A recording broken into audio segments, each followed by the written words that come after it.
Howdy, and welcome back to SciTrek, your sci-fi TV and movie channel. And welcome back to a little Stargate Outpost. How we doing, y'all? Hello, everyone. James and Matt. Matt and James. Doing great. Give me a UK Matthias. and US safe Stargate right here, right now. Huh? I'm just thinking of other names. I've got no other names for y'all right now. Except I was about to cuss. Wait, we gotta wait at least 5 minutes. we just had this conversation. Yeah. No, but how's the week going for y'all so far? Checking in midweek or late midweek, whatever day of the week it is now. Well, it's going. We've got more on the schedule. Yeah, it's just it's kind of, for me, it's kind of been coming down from the high of the big events and, you know, Comic-Con and just London and or all the international events, just kind of things settling down from that has been, you know. You must have come down from a massive high because you've been traveling everywhere. Yeah. Everywhere. You were in my land and I didn't even get to meet you. Right, I know. That's Well, now we got to do another one so we can fly back. yeah. And if you're next time, man, I mean, if you're going to Ascension, the next Ascension, or I won't be able to make this one, but we need to meet. Erica is going to be there. I think Alyssa's going. Yeah. Alyssa's going? Really? It might be Alyssa. It might be someone else. I'm right. You'll learn this about me. I'm terrible with names. Me too. Yep. You're not alone. There's someone in the campaign. I'm not going to mention them by name, but there's someone in the campaign who just rattles off names like this person at this studio and this person, and I'm like, I'm lost in the first 30 seconds of talking. I'm the same. Yeah, they'll start talking about someone, and I'm like, "Who's that?"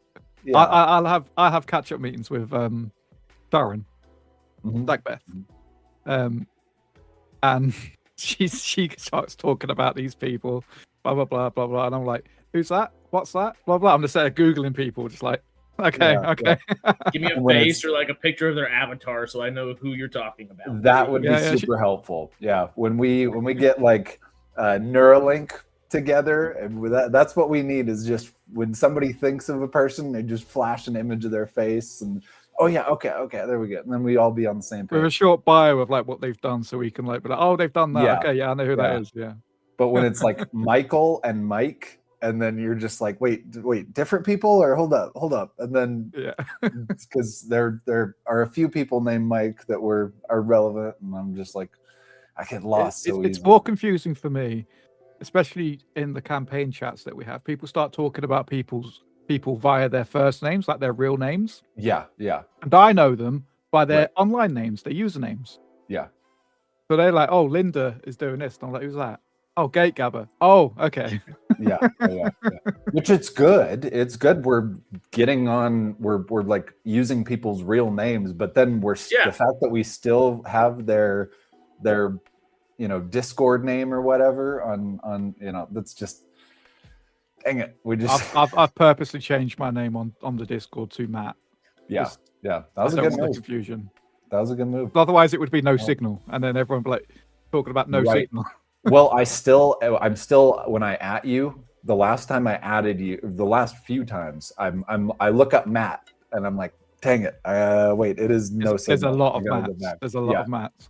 There's one in Australia, Matt DM Wizard, something like that. Yeah. And I get confused with him a lot.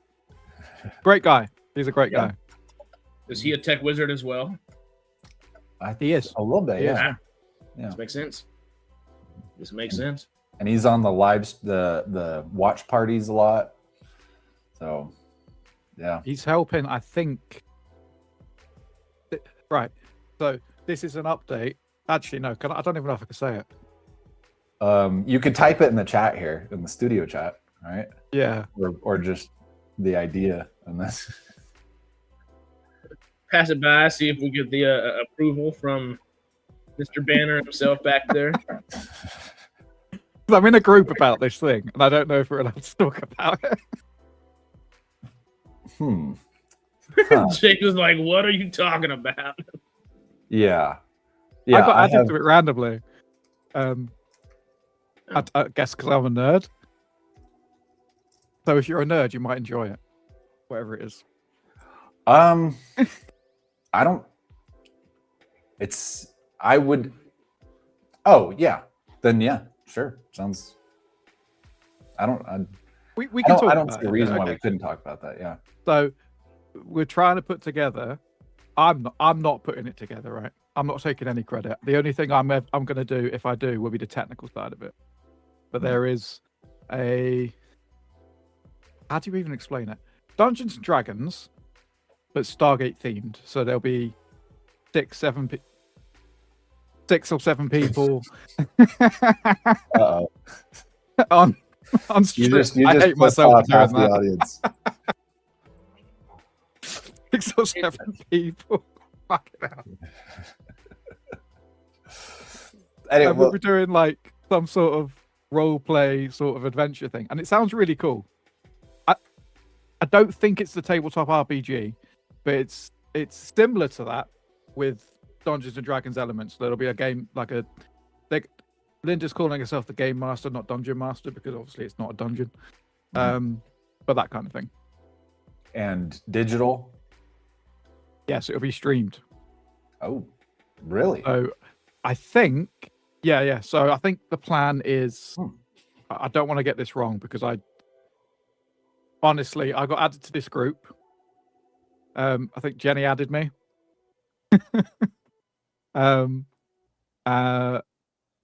David's in it, I know, and a load of people that I'm like, oh, cool, hello, you're here. Dang. I think the plan is to do it weekly. Okay. So you have like an adventure for an hour or so, and then next week you do another adventure, and then the audience can also get involved on it. That's So cool. whatever the audience does or says will influence the campaign. I think. Okay. I don't want to misspeak, so it's not. This isn't an announcement. This is just like, Yeah, this is happening. Yeah, be This is prepared. in the works. Yeah. Well, but it sounds is really it cool. Linda doing it? Is it Gate Gabber doing it? Linda? Yeah, Linda's Okay, in it. well, then- It probably is this. This is what we played at San Diego Comic-Con with her, and she was one of the co-authors for the entire project. We did like a small version of it with her, which only lasted like an hour and a half, 2 hours. But there is like a full campaign that can last weeks, months, so on and so forth. Holy crap. So my assumption would be that's what she's talking about and getting ready, Huh. which sounded Yeah. like a fun time. There's someone called Brian, someone called Christina. I'm speaking with Christina on Discord. Never met them before, never even heard of them, but hello if you're watching. We're now talking on Discord about this stuff. David's in it, so I don't know if it's going on. If he's gonna do something on his channel, David Reed, this is. Of course. I've got no idea, but Jenny's involved as well. So Huh. there's things. Yeah. There's definitely things coming. Yep. Yes. Lots of things. That there are. Is there any like? I guess probably not the right question to ask here. More so, think about it in future little meetings and stuff. But we don't have like a solidified plan yet after the space stuff, right? It's still more just. So we're working on that. We'll have something out probably next week. Okay. Because we're the team again. We just and we've also got Dragon Con going right now. Yeah. So there's people all over the place. So Sunday we're gonna kind of get together again and talk about our future strategy. So Cool. We've got a live going tomorrow. Are you coming to that? Me? Yeah. Yes. Now that I think about it, there's not a ton I can think of adding. That's on the Save Stargate channel, by the way, not on here. Yeah. Okay, got it. Which we're And trying if to you're do it not once every subscribed to that, what 2 you weeks do? or so. I don't see a reason why I couldn't make it. It's just we may have to because I think we'll have a lot more solidified on Sunday or after Sunday. Because we'll have plenty to talk about anyway. Shelley has been really good at doing the updates. Okay, cool. We're going to work from that anyway. But no, I just wondered if you were coming because it'd be good to have you there. All right, sure. Yeah. You are the James. All right. All right. Well, instead of JC, Stargate's got JK now. So there you go. You've taken over the new Space Jesus title from Daniel Jackson. Yeah, I was thinking about that the other day. It's funny there are no like primary characters in Stargate. Given how many characters there have been that are Jameses, there are none, right? There's Jonas Quinn's brother. I'm just making things up. Don't. Jonas Quinn doesn't have a brother. I was just testing your knowledge. That's all. You haven't heard of James Quinn? There is right. This is a stretch, but there is a Lieutenant James. That's true. The girl, is she a You're right. Oh, and but the character's name, that's a good point. James Spader. Yep. Yes, I was gonna say that.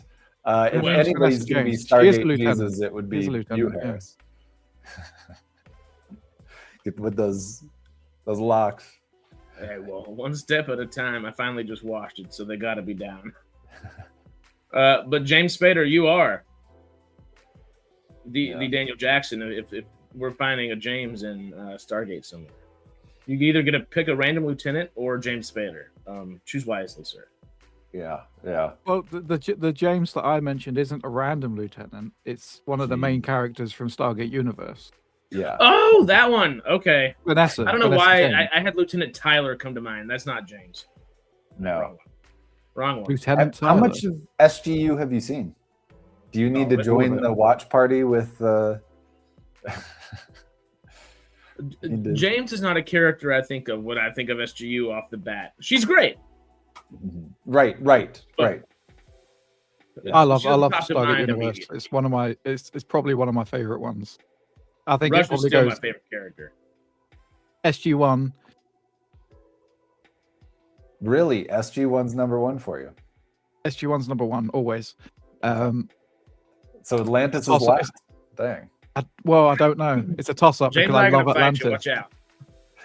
Yeah, we might fight. Atlantis and Universe sit in the same spot. There is no second and third. They are in the same spot for me. Huh. Their roots are interwoven together, huh? I can't separate them. No, they're very different shows, obviously, but I love them equally. No, I thought SGU. And I think it's because they're very ancient centered, oriented. And I love the ancient lore. So if we as a group, we yeah. A lot of people, I think a lot of the younger people who would have jumped, so James, who jumped in when Atlantis was first airing, and that's the first thing you've seen. Right. Uh-huh. A lot of people would say Atlantis SG1 Universe. So for me, because I watched SG1 first, and that's my baby. Yes. Right. And that's true for a lot of people. Yes. I think that's the same with me. That's why I like Atlantis the most. That was the first one I saw. Yeah.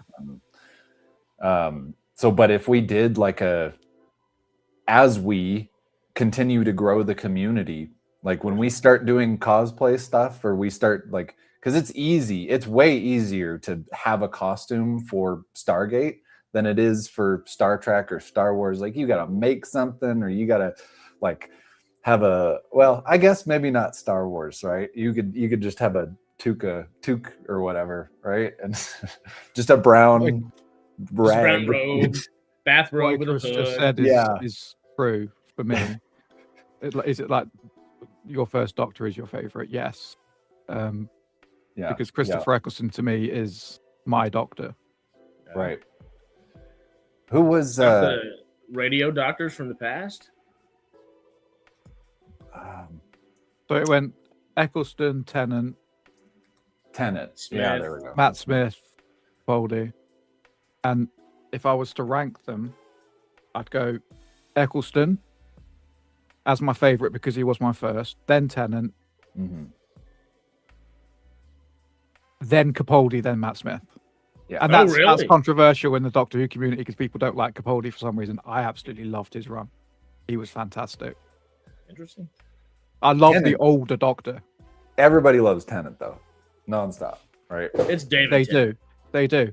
The media and the BBC love Tennant so much that they keep bringing him back, and I fucking hate it. Does that work all right, or does it not work all right? Just based on like doctors can transform all the time or whatever, you know? I don't know. That's They make it work. It's fine. But from a like outside of the whole Doctor Who universe perspective, you're bringing him back because he was popular. You're not moving forward. You're looking into the past. Don't do that. Just carry on. Yeah, right.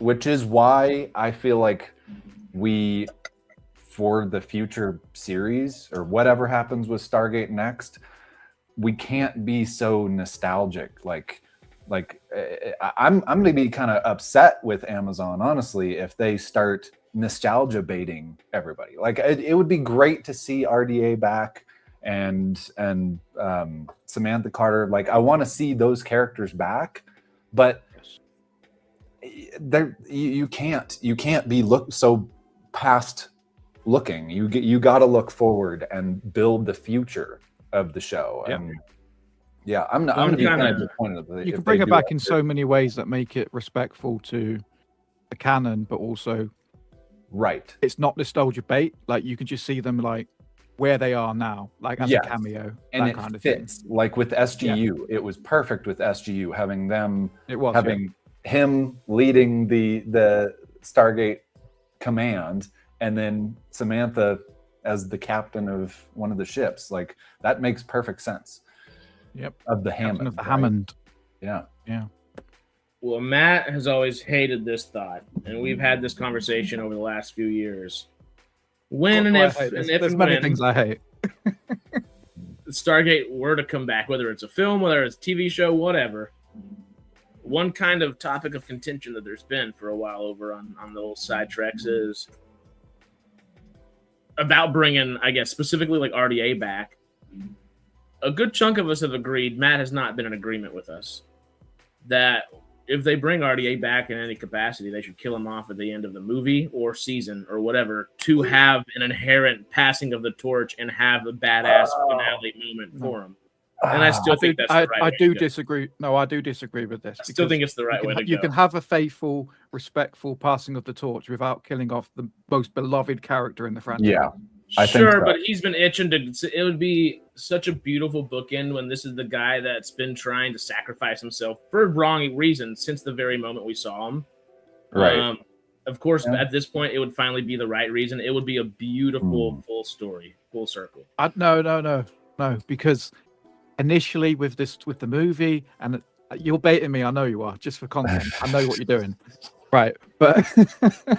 From the movie and the start of SG1, yes, he went on a suicide mission because he lost his son, but he got past it and he grew as a character. He's no longer that guy. So killing him off now, that is not a faithful and respectful way to treat his character.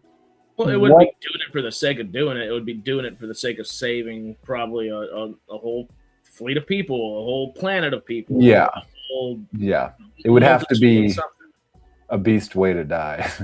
Oh, and that's what we've always said. Like, go out in a blaze of fury, like full Independence Day kind of like run into the mothership type deal. My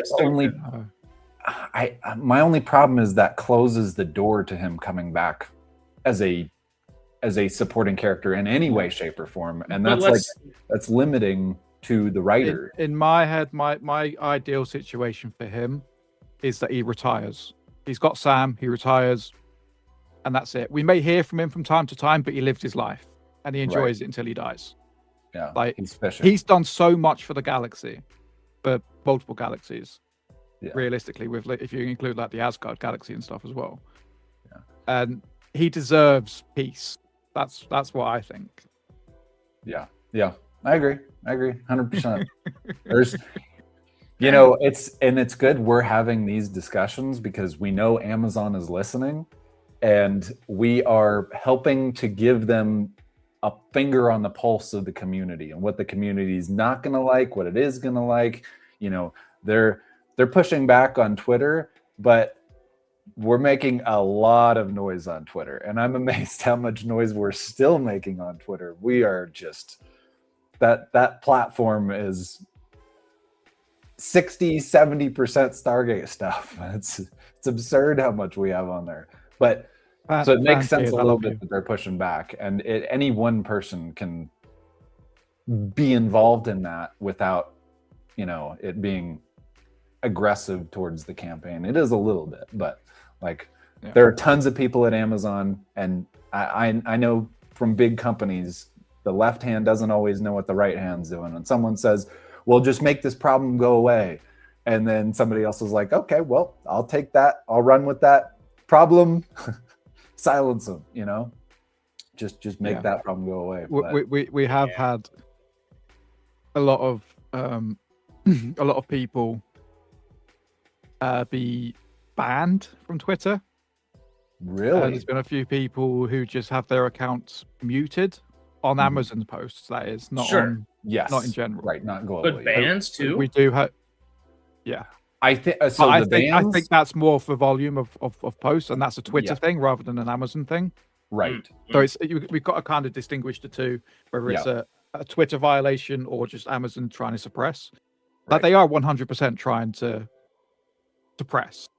Like they're blocking, like I think they're blocking the hashtag on their posts, but we can get around it by just not using the hashtag and just telling them what we want without the hashtag. Right. And they can't systematically block that. But when you were talking about the other thing is the spam. Like Twitter has algorithms to identify what's spam and what isn't. I was getting flagged as spam early on when I kept throwing the GoFundMe out there. So that you need to have a good mix of uniqueness of in content. It has to be. I guess on most social platforms it's the same, but like if you post images and text, or just images or video or whatever, but they can't be the same message every single time, and you can't constantly post the same link every single time. Right. That's just platforms across the board. You'll get flagged for being a bot. If it looks like it could be done by a computer, then you get banned. Yeah. It is hilarious, and that it's hilarious that we've had that effect. We've had enough influence to get them to do that, but we do know that they are listening. Yeah. But also, like, again, they've got a left hand and a right hand, and they don't always know where they're. Especially right now, Amazon is kind of in business. At a business level, at an organizational level, they're in a bit of chaos just right now. Laid off a load of people, haven't they? Say that again. Sorry. I think they've just laid off a load of people. Yeah. I don't know who or what departments. I don't look into that kind of stuff, but I can imagine internally they're in chaos. Right, they are. So the fact that their left hand doesn't know what their right hand is doing is not a surprise. But yeah, it is crazy. We've had that effect on them. Freelander start. Yeah, in January, 30,000 total roles in the company were cut. That's a lot of jobs. I might be wrong. As I say, I've not really looked into it, but I don't think any of the higher ups got sacked. I think it was more. Right. And they weren't obviously all from Amazon MGM Studios or the entertainment portion of the business, right? I think it was. I don't know. I think it might have just been 30,000 across all of their various businesses. It says Prime Video. Let me share it real fast so we can all read. Prime Video and retail, corporate scale, transition support, and community sentiment were the affected areas. Community sentiment. See, why would you block? Why would you like sack or fire a portion of the company that is dedicated to community sentiment? Because that to me, community sentiment. You could just rename that to customer support or no customer retention. But that is customer relations. That is a group that you could reasonably assume AI would handle, right? We can drop these people because AI will be able to do it or whatever, right?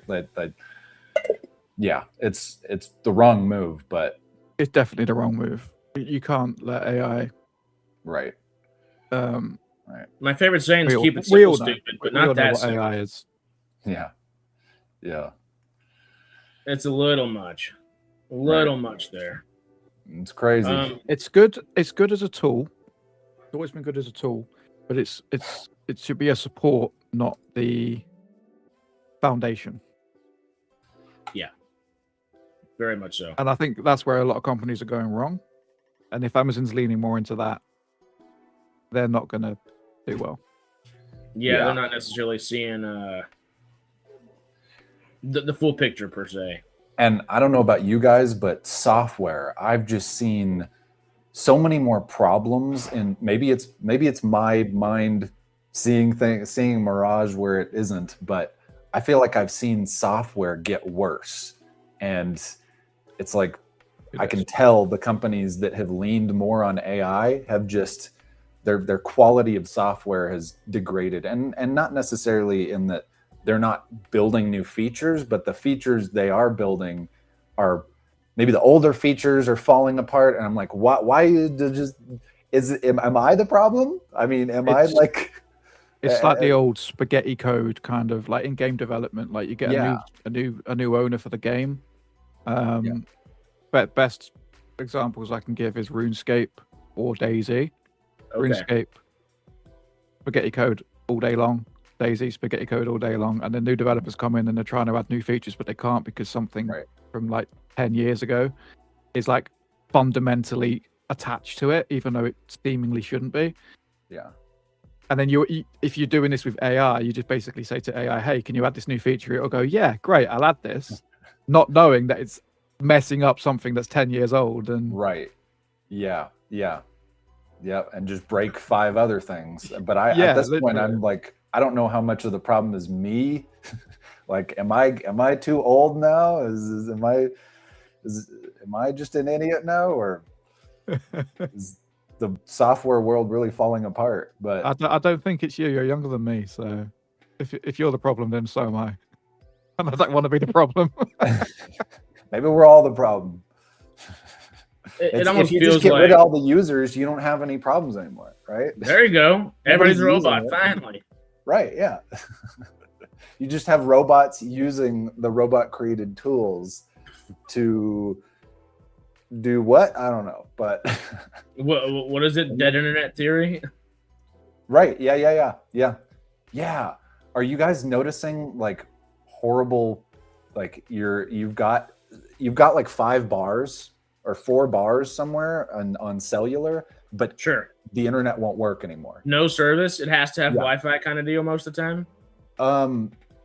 Sort of, but like I'm out somewhere and I'll have 4 or 5 bars and I'm like, wait, this does not. I feel like I still don't have internet. It's nothing will load still.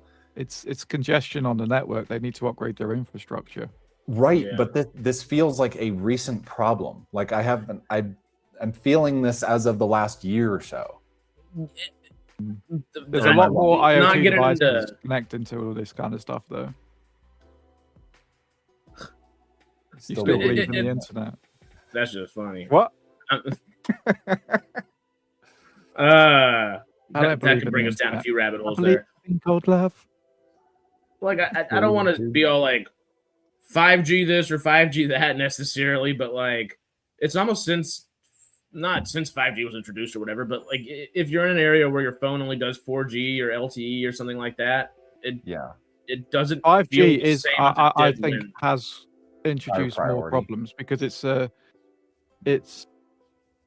faster. It's the same as with your Wi-Fi. If you have 2.4 gigahertz, or if you go to 5, 5 is faster if you're closer to the repeater, the router, whatever you want to call it. Yeah. Aye. Same with 5G. It's a much smaller like frequency. No. It's a much wider frequency. Sorry. Okay. So you need to be closer to the repeater to get the best speeds. Yeah. But everyone is now on 5G. You think that's the problem, not like AI overloading the internet? I don't. Well, it I doesn't wouldn't help. say it's AI overloading the internet, no, because it's the connectivity issues are always going to be the input, which is your device, to the output, which is the repeater. So it's always in between there. Yeah. Somebody said something about Project Hail Mary 2. Is that real? There is no Project Hail Mary 2. Yeah, I don't think so. Is Andy Weir has not written a sequel to that book, so there isn't one. And if he does write a sequel, I'll be very happy because I fucking love that book. let us say, Monk, you want to come hop on and let us know? Because this is cool news to me, if so. Also, before we dive too much further, Fan Cheered has been treating us too well this morning. Thank you, Fan Cheered. Peter Capaldi and David Tennant both face for sure. RDA should be retired. Cameo episodes as he can age. I'll come back to that one because Secular Monk said it's in discussion and Amazon want it, which makes sense. They would want a sequel because it's one of their. This year has been their most successful project, 100%.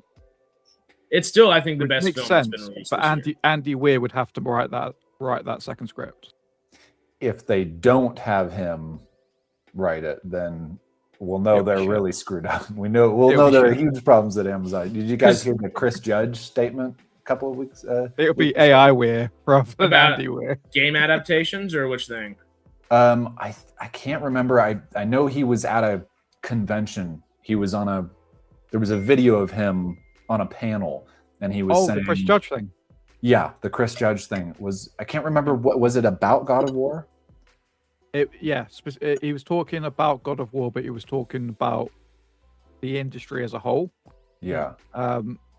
Being faithful to the actual game itself, or lack thereof, or not being. Yeah, not being faithful to it because they don't hire anyone who worked on the game. Yeah.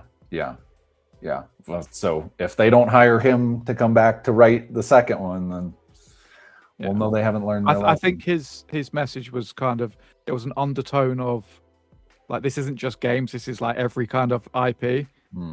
Like I think we could at a stretch say he's also talking about Stargate. Yeah. And that was recent too, right? It was very recent. So it blew up. He had, last I checked, and it was just the day after, it had like 500,000. Wow. Nice. I don't know if it was views or retweets or whatever, but I've not seen that on Twitter for ages. Within a day. It's good to know he knows, and it's too bad we can't get more help from him, but I know the position he's in. Yeah. We just need to get Jenny to give us his number. We'll call him. We'll get him on here. Oh my God, I would love that. I would love to talk to Chris. That would be my dream. Mr. Judge. I've spoken to Brad. That's fine. He created the TV show. Happy days. I want to talk to Chris. Brad, you're fine. Thank you. And you gotta Chris, shut up, Chris. Which was perfect. And he told me to shut up. I know. I love that. What would you ask him? I don't know. Honestly, I've got no idea. I just want to talk to him. I want to hang out with him. His answer is hi. Just hello. Isn't he going to Ascension? Ooh. I mean, you're right there. I can't get to these places. Matt, you need a cosplay that's like a bionic suit that allows you to walk. Yeah. You need a mech suit. Fixes your back while you're walking. I could get a wheelchair, but put some stuff around it and just like go as Davros from Doctor Who. Well, Mama Knox is in a wheelchair. Yeah. You can race. Yeah. Race each other. Yeah. SG1 or Stargate, whatever. Just basketball, wheelchair basketball. Yeah. Yeah. Y'all are the team captains. Basketball through the Stargate. If she Perfect. brings you a Stargate. Every hoop needs to be the old orifice, you know. It's got to be. Yeah. Real quick, just while I'm thinking about it, jump into some of these super chats from Fan Cheered. Again, thank you, sir. Thank you. Our approach cameos buys from Stargate family, from slashing. Our Amazon spins and rebellion, a bad decision to cancel Martin Garrow. Also started lobbying Dean Devlin to go to do Garrow's production directly. Oh wow. Dean Devlin, I don't think will do it because he has reported very recently to have been interested in doing Doctor Who. Ooh. With David Tennant. Because BBC have put it out to tender. Doctor Who isn't cancelled; they've just put it out to tender because they don't have a production studio to work with. And he is reportedly has pitched for that.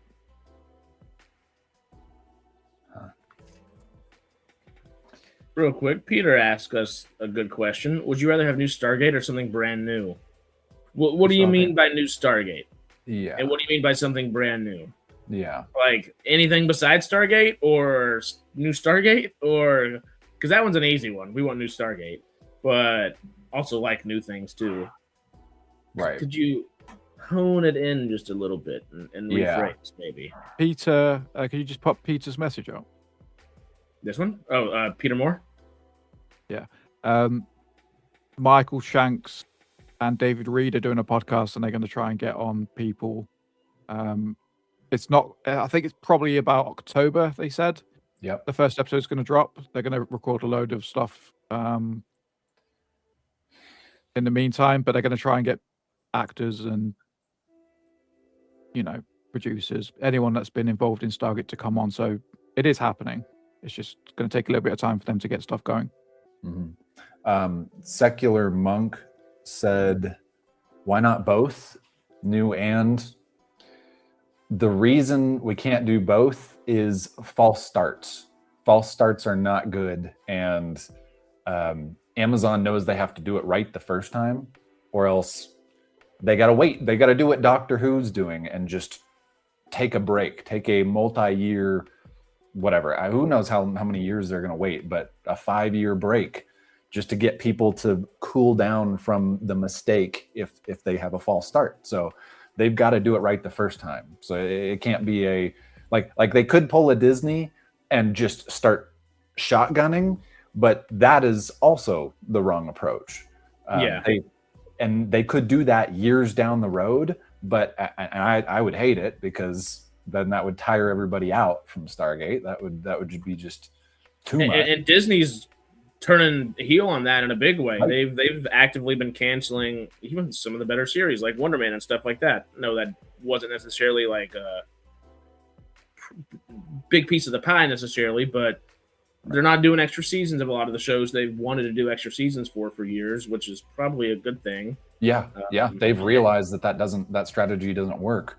But yeah, throwing spaghetti at the wall and seeing what sticks is not necessarily the most efficient way of handling projects. Right. That causes audience exhaustion. And I'd love to see 2 Stargate series go in parallel, but you got to start with 1.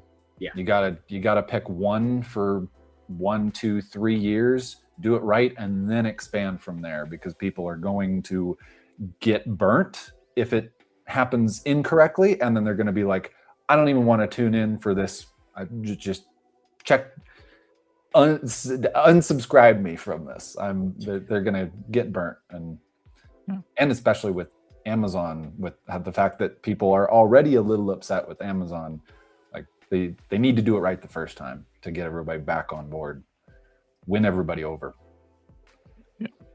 The second time. The fact to fan cheered definitely won't get Doctor Who. I agree. I don't think he'll get Doctor Who.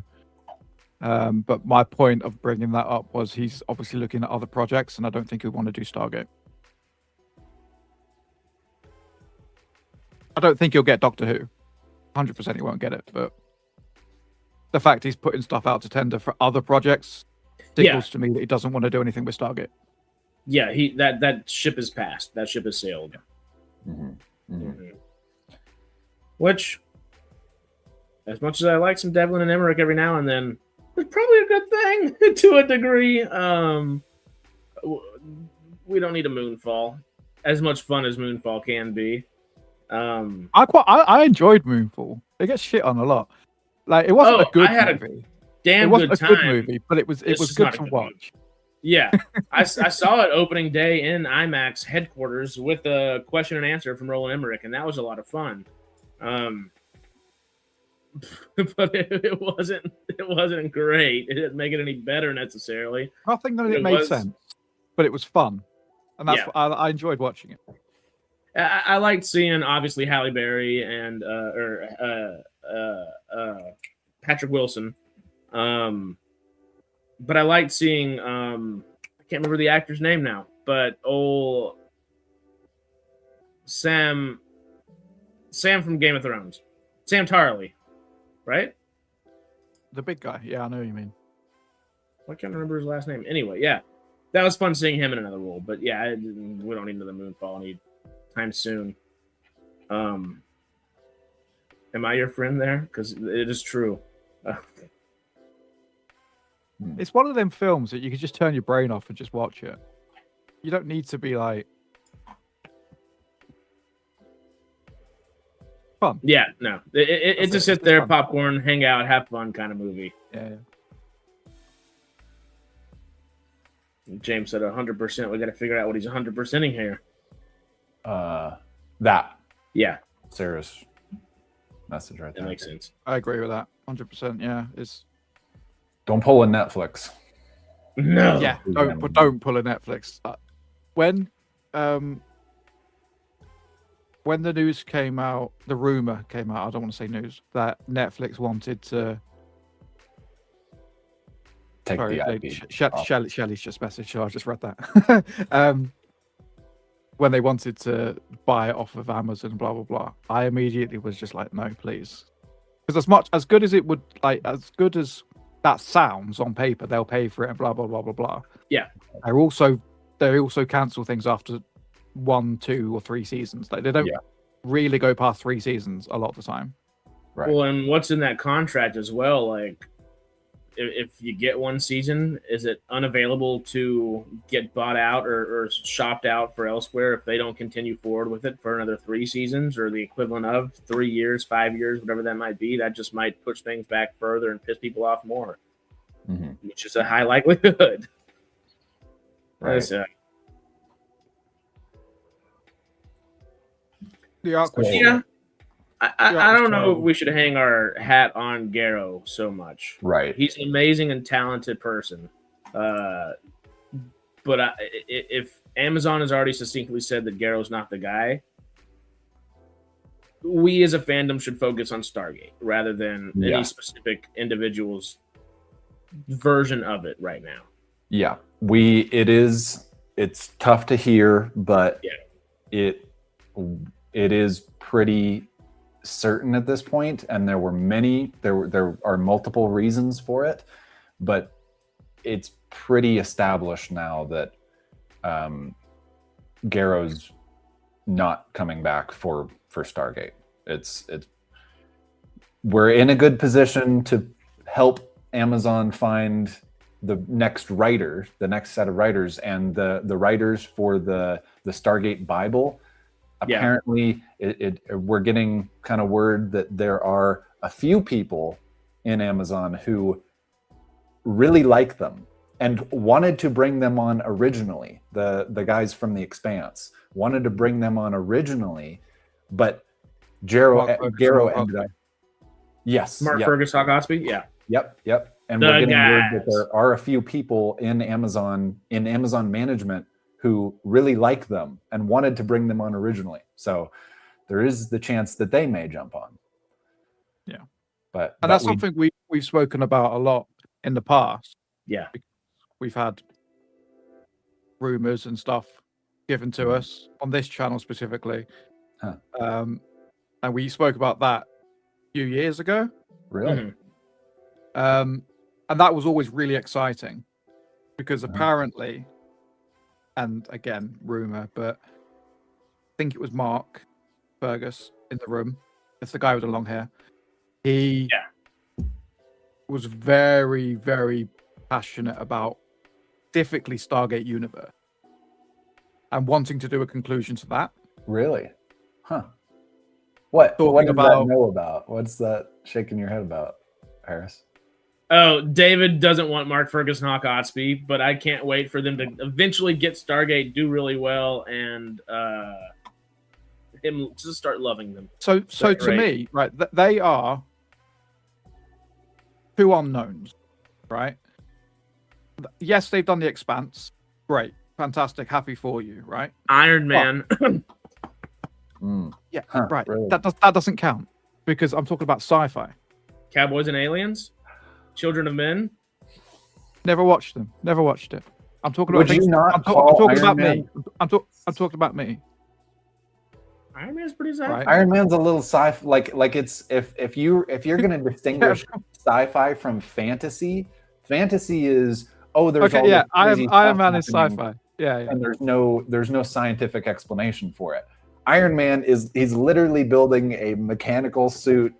You know, everything he's engineered it. It's I know, but you're focusing on the wrong part. I haven't finished my point yet. Okay. So your point is the MCU is specifically sci-fi until they make the Thor movie, right? No. MCU is fantasy. For me, my worries are Mark Fergus or Hawk Otsby are two unknowns within the Stargate universe, within the Stargate franchise, but they have put the work in, and Mark Fergus specifically is a massive Stargate fan. Reportedly, I mean, I don't know for a fact. I don't know the guy, but reportedly, a massive Stargate fan has been in pitch meetings, like talking like a million miles an hour about planet builders and all this stuff. Are there videos of him talking, of like him being interviewed about Stargate, saying any of this? No, there's nothing. There's nothing that's ever been confirmed publicly. This is all rumor and that's been handed to. I wonder if we could get him to do an interview.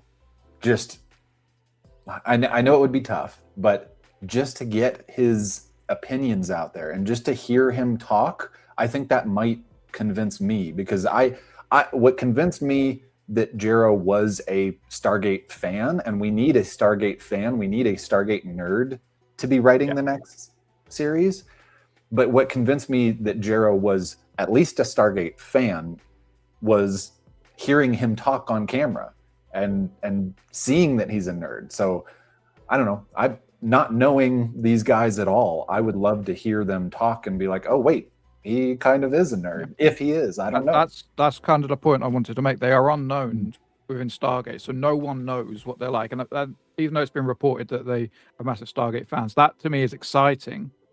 Yeah. But we need to let you know what you've just said actually would be really good. Have them on camera, have them saying. Do we know what they're doing right now? Have them proving that they're worthy of this project, you know? Yeah. If they could win over the fan base. You know, if they could convince me that they're gonna, I mean, there's two factors here, right? They got to be good writers, and they've got three factors. They got to respect canon, which being a nerd kind of tells me you're going to respect canon. But so I guess two then: being a nerd and being a good writer. And we well, they were the ones that wrote the Bible. Like they. Yeah. Is that something we can read? Is that like public? Okay. No, that's owned by Amazon. That's too so bad. Amazon basically put out to tender ages and ages ago. Pitch meetings and blah blah blah. So as part of that pitch thing, he or his team, Penguin and Parker, wrote the Bible for Stargate, and that's basically just having all the canon and all the rules and all the things that you can and can't do within Stargate. Oh, and then they did nothing with it. And I think that's true. At least it's never been shot down when I've mentioned it to certain people. I don't want to say that. I don't want to say the name in case they don't want me to say. But people I trust and we trust as a collective, and Stargate fans will trust. If they've said that happened, but I don't want to. I'm very careful not to say who, because their involvement wanes a bit in the campaign. Sure. Somebody said Icarus was taken, said rules are there to be broken.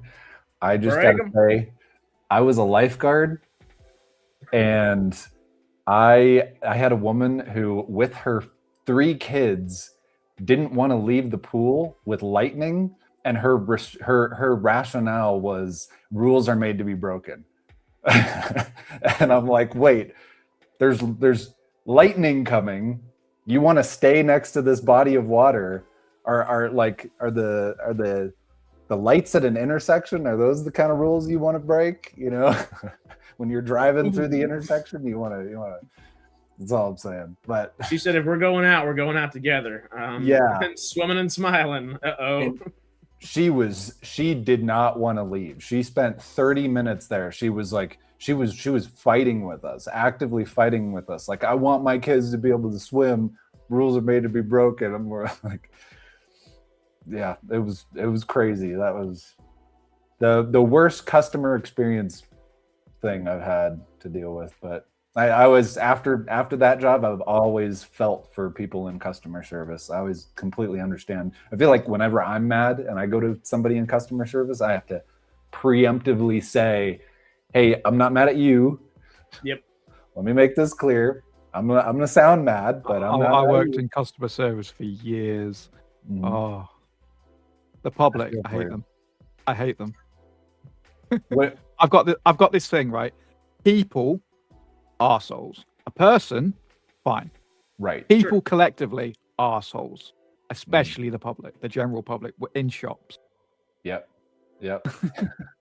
And I feel like everybody should have a customer service job to just understand being on the other side of that. Like, anybody can be angry for the. I've had a man dealing with individuals threaten to punch me because I said to him, would you like a bag? And this man was off his tits on drugs. He said to me, did you just call me a bag? Which I assume he thought I was calling him a baghead. Bag, it means druggy, basically. Oh. And I said, no. Oh. I asked you if you would like a bag, and he basically threatened to hit me and all this bollocks. And I'm like, seriously. Because I said, would you like a bag? And you gotta be careful with those double entendres, man. It's the only time in any job I've ever felt like jumping over the counter and punching someone. Well, he had multiple problems. He had double entendre problems, it sounds like. But I was he kept trying to justify his life to me. But he's like, I'm in college and I'm doing this. I'm like, okay, would you like a bag? I was hoping literally this past Monday, producing this play down in Silver Lake, and it's a small little venue. We kind of fit way more people than we're supposed to in there, but it works out. And this one guy was walking up to the door, and it's a small little crew, so I'm helping like usher people to their seats as well. And he just walks in the front door. And we're like, hey, can you come back here and like actually check in? Do you have a ticket and all that? And he just starts going off on us. And he's like, well, do you know who I am? My name's David, this, and this. I won't, I guess, dox him right here, but I feel like I should. Because he was like, well, I'm a musician, and do you know who I've played with? And like kind of one of those things. He was like, you know how many venues I've been to in over 20 years, and I've never been treated this way. We're like, we asked you if you had a ticket, and asked you not to just walk into the establishment while the actors are rehearsing the play right now. Yeah. Like, take a Maybe load that's off. his strategy too. Maybe that's his. He can He's got a typically do that and get massive sense in. of entitlement. Oh no, this guy's like a session musician. He's like a good C-list guy. But still, He's got to work with a bunch of people, but none of those people would remember his name, type of deal. It's like, cool, you've got an interesting Wikipedia page. Take the stick out of your ass, please, sir. And it was just like one of those moments. It's like, come on. But customer service goes a long way. right? Goes a long way. Yeah. So I want to get back to that Mark Fergus and Hawk. Yes. Is his first name really Hawk? Hawk Ostby. Wow. Huh. It's great. That's interesting. Okay, so I love that idea, and I think that would actually do a lot of good for the community. But it's also one of those things where if Mark Fergus or Hawk Ostby were to be interviewed like that, does it lessen their chance of actually getting the job? Does Amazon see that as, oh, they're siding with all these fan groups that are giving us trouble now? Yeah. And I don't think we're giving them trouble, but Right. they're trying to quell us one way or another. Right. We're not Do trying to they get them take trouble. that the We're wrong way? trying to just send a message to them. And Exactly. that message is, Save Stargate. please bring us Stargate. We will work with you because we love Stargate. We're not your enemy. Right. Well, yeah, I think they're starting to understand that. They're starting to understand that. So yeah, that is a really good point. Is we should just confirm that we won't rub them the wrong way by rub their chances the wrong way, because I think Michael has maybe burnt some bridges in this process. Michael Shanks. It may be tough to get him back on. I don't know if he's burnt bridges. No, He's been so vocal. He has. He's been very vocal, and we love him for it. Yeah. I don't know if it would hurt his chances at being in a project again, because the fans love him. Yeah. Like, the reason why he's so vocal is because we're sharing all of his stuff and we're rallying with him. He is a fan favorite for a reason, because he's Daniel Jackson. Okay. Yeah. Well, I don't know. I mean, I do see what you're saying. Amazon make terrible decisions, so who knows? But right. Yeah. Like, it's up to whoever's in making the decision maker at the time, right? Do you want to bring him back? As long as his interpersonal relationships at the studio, I think, are still there, he's not under NDA. He's not under anything right now that is keeping him from being vocal. So this is not like, I guess he has said some derogatory things towards Amazon, but so have we all in the last few months. And I think they would understand that's out of frustration, rather like, hey, I was about to have a job again for who knows how long, hopefully like close to a decade like the last time. Yeah. Oh, you're just going to pull that out from everybody after 20 weeks of work?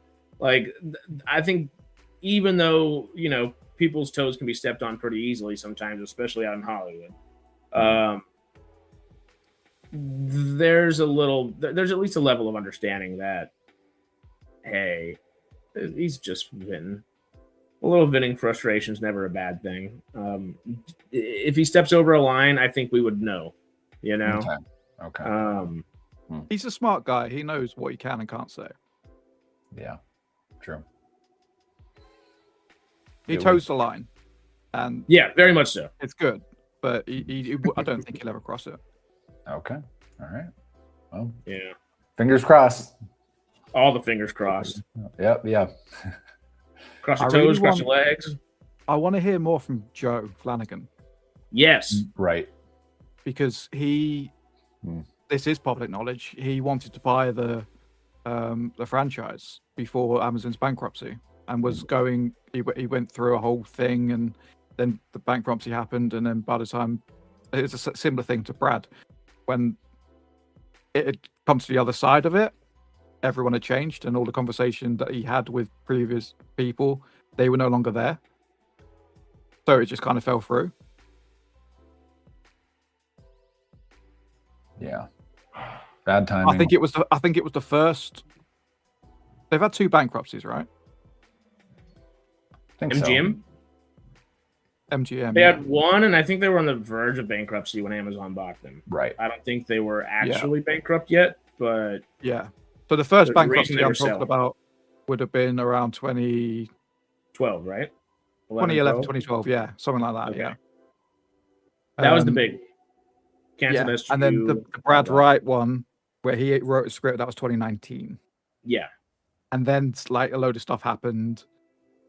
And by People changed. 21, Amazon bought MGM, or 22. Oh, it was COVID. It was COVID. It wasn't bankruptcy. It was COVID. Yeah.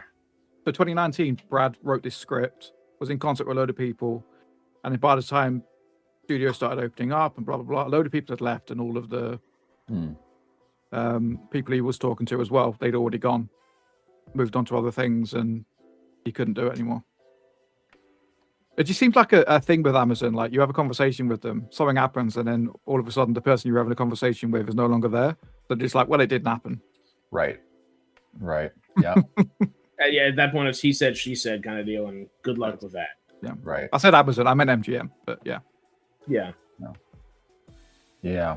You got to push it along a little further, so there's written evidence, not.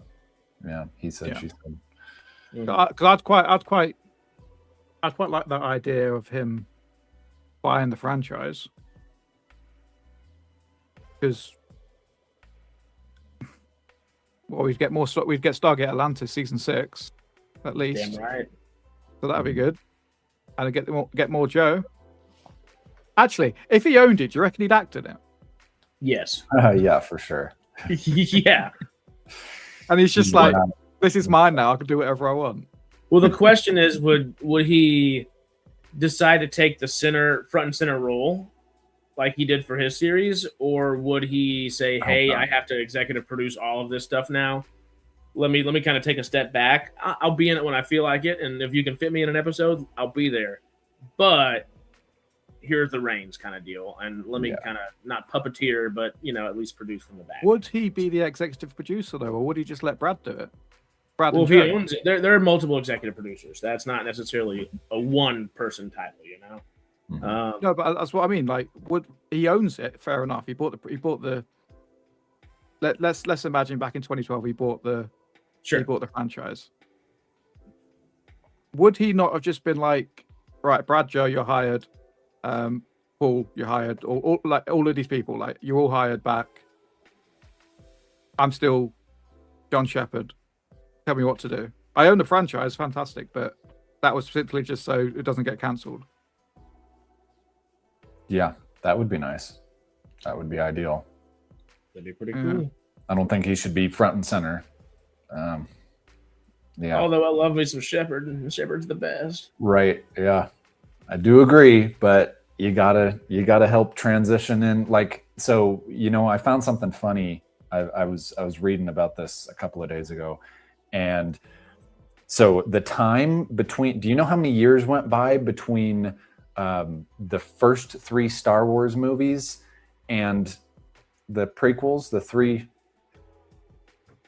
It's like 77, 81, 84, 99, so 15 years. 15 years. Yeah. Do you know how many years went by between the original series, the Star Trek original series, and the Next Generation? 13 years.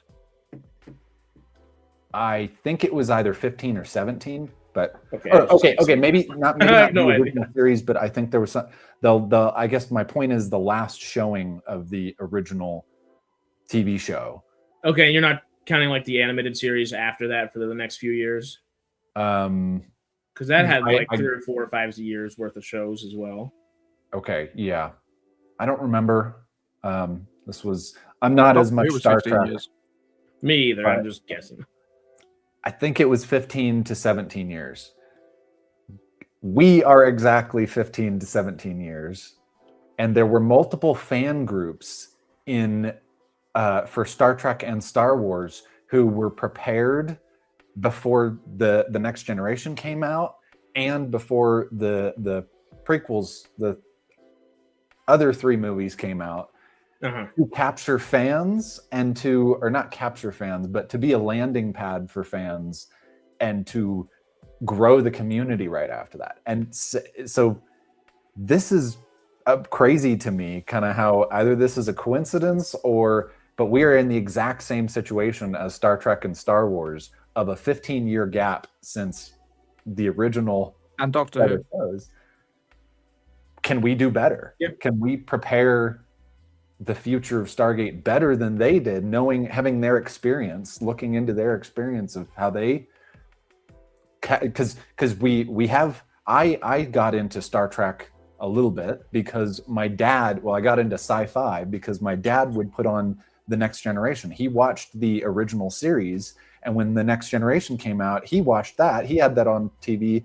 I was sitting there watching it too. I'm like, this is kind of cool. I ended up liking Stargate more, but the point is he was able to bring in the next generation of children, of the next generation of viewers, that next audience, and we're in the exact same situation. I can't draw a circle on my screen. I was trying to draw a circle. It's a circle of sci-fi. There we go. Doing it backwards is just weird in my brain there. Well, it's like it's the circle of life kind of deal, but it is the circle of sci-fi in that sense, where 10, 15, 18 years go by and you get the next thing, and the sleeping giant of sci-fi needs to be awoken. Yes. Yeah. And if Amazon can do it right, with Amazon's energy, with Amazon's marketing prowess, like we could have this as big as Star Trek or Star Wars. Star Trek and Doctor Who, I think, are good examples of that. Really? You say 15 years between TOS and TNG. So Doctor Who had that between the classic series and the 2005 reboot. Both of them are soft reboots, would you say? They're additive to the universe, but they're not hard reboots where they take away. Which ones again? They're both soft reboots. TNG, so Star Trek Next Generation. Sure. Right. And Doctor Who when it came back in 2005. It was kind of a soft reboot because it reintroduced fans to who the Doctor is. It was how I got into Doctor Who. But it still kept everything from the past. That's what we need for Stargate. Yeah. So you're saying there are 3 examples: Star Wars, Star Trek, and Doctor Who. Yeah. Of like a 15, 17-year gap. Before the revival. Star Wars as well is a good example as well, because that again is additive rather than being like a hard reboot. Right. It's the same universe, it's the same story. It's just it was a prequel, so it's still additive to the story because we got to obviously find out how Vader became Vader, which is great. Right. Yeah. If only Amazon follows the same strategy, and we're there to kind of, assuming they do it right, we're assuming they do the story right, and great actors, great writers, and retain canon, then I think we could be here to help launch it for its next. 100%. As long as it's within the same universe. I just want more stories. Right. Me too. It is kind of, I hear that the books are really good, and it's a little disappointing to me that maybe those stories are off the table because of copyright. Like they would, but still, there's a lot of ideas. Like I was thinking about this the other day of the bad Asgard. Like they're the good Asgard. Yeah, I love the veneer. Yeah, I mean the better Asgard. I mean, what? Huh? The more sensible ones. Right. The cool ones. I don't even think they don't. I wouldn't even call them the bad Asgard. I just call them the more. They're not pragmatic, bad. Self-interested. Yeah, they just looked at the rule of no like interfering with other races. And just thought, no, we need to survive. Right. Because what they said about the actual Asgard. Look, where are they now? Right. They're dead. Exactly. Yeah. Like. And when I can't remember what episode that was, but when they were leaving it was a two episode, it was a 2-part thing in Atlantis, right? 5. Yeah, and I know if I remember correctly, at least one ship got away, and that must have been an outpost. So there are more of them out there somewhere. I want to see where that goes. Like there are tons of places you could go. It was a what? That's a great logo. Right, Harris, I need to tell you this, right? And you need to use the logo that's on the drive and not that one, because that one is my screenshot of Photoshop. You can see you can see where it says "par" because I've got my mouse hovered over it. Sorry, not Photoshop. Illustrator. I know what you've done. You've taken it from WhatsApp, haven't you? Yep, exactly. I'm not that tech savvy. I noticed it the other day, and I was like, "Oh God!" Don't worry. Give me the login for StreamYard, and I'll sort it out. All right.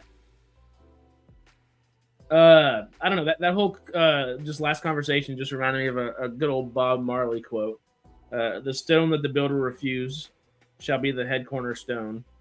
Stargate might be the thing that keeps being refused and like pushed back, but whenever it's back, it has the chance to be like what all the other fandoms look to, and we've talked about that for a while now. Is like this doesn't have to be some divisive fan base. It doesn't have to be anything like that. It can be and has been since the cancellation specifically a coordinated effort, like a globally coordinated effort, which is just badass to see.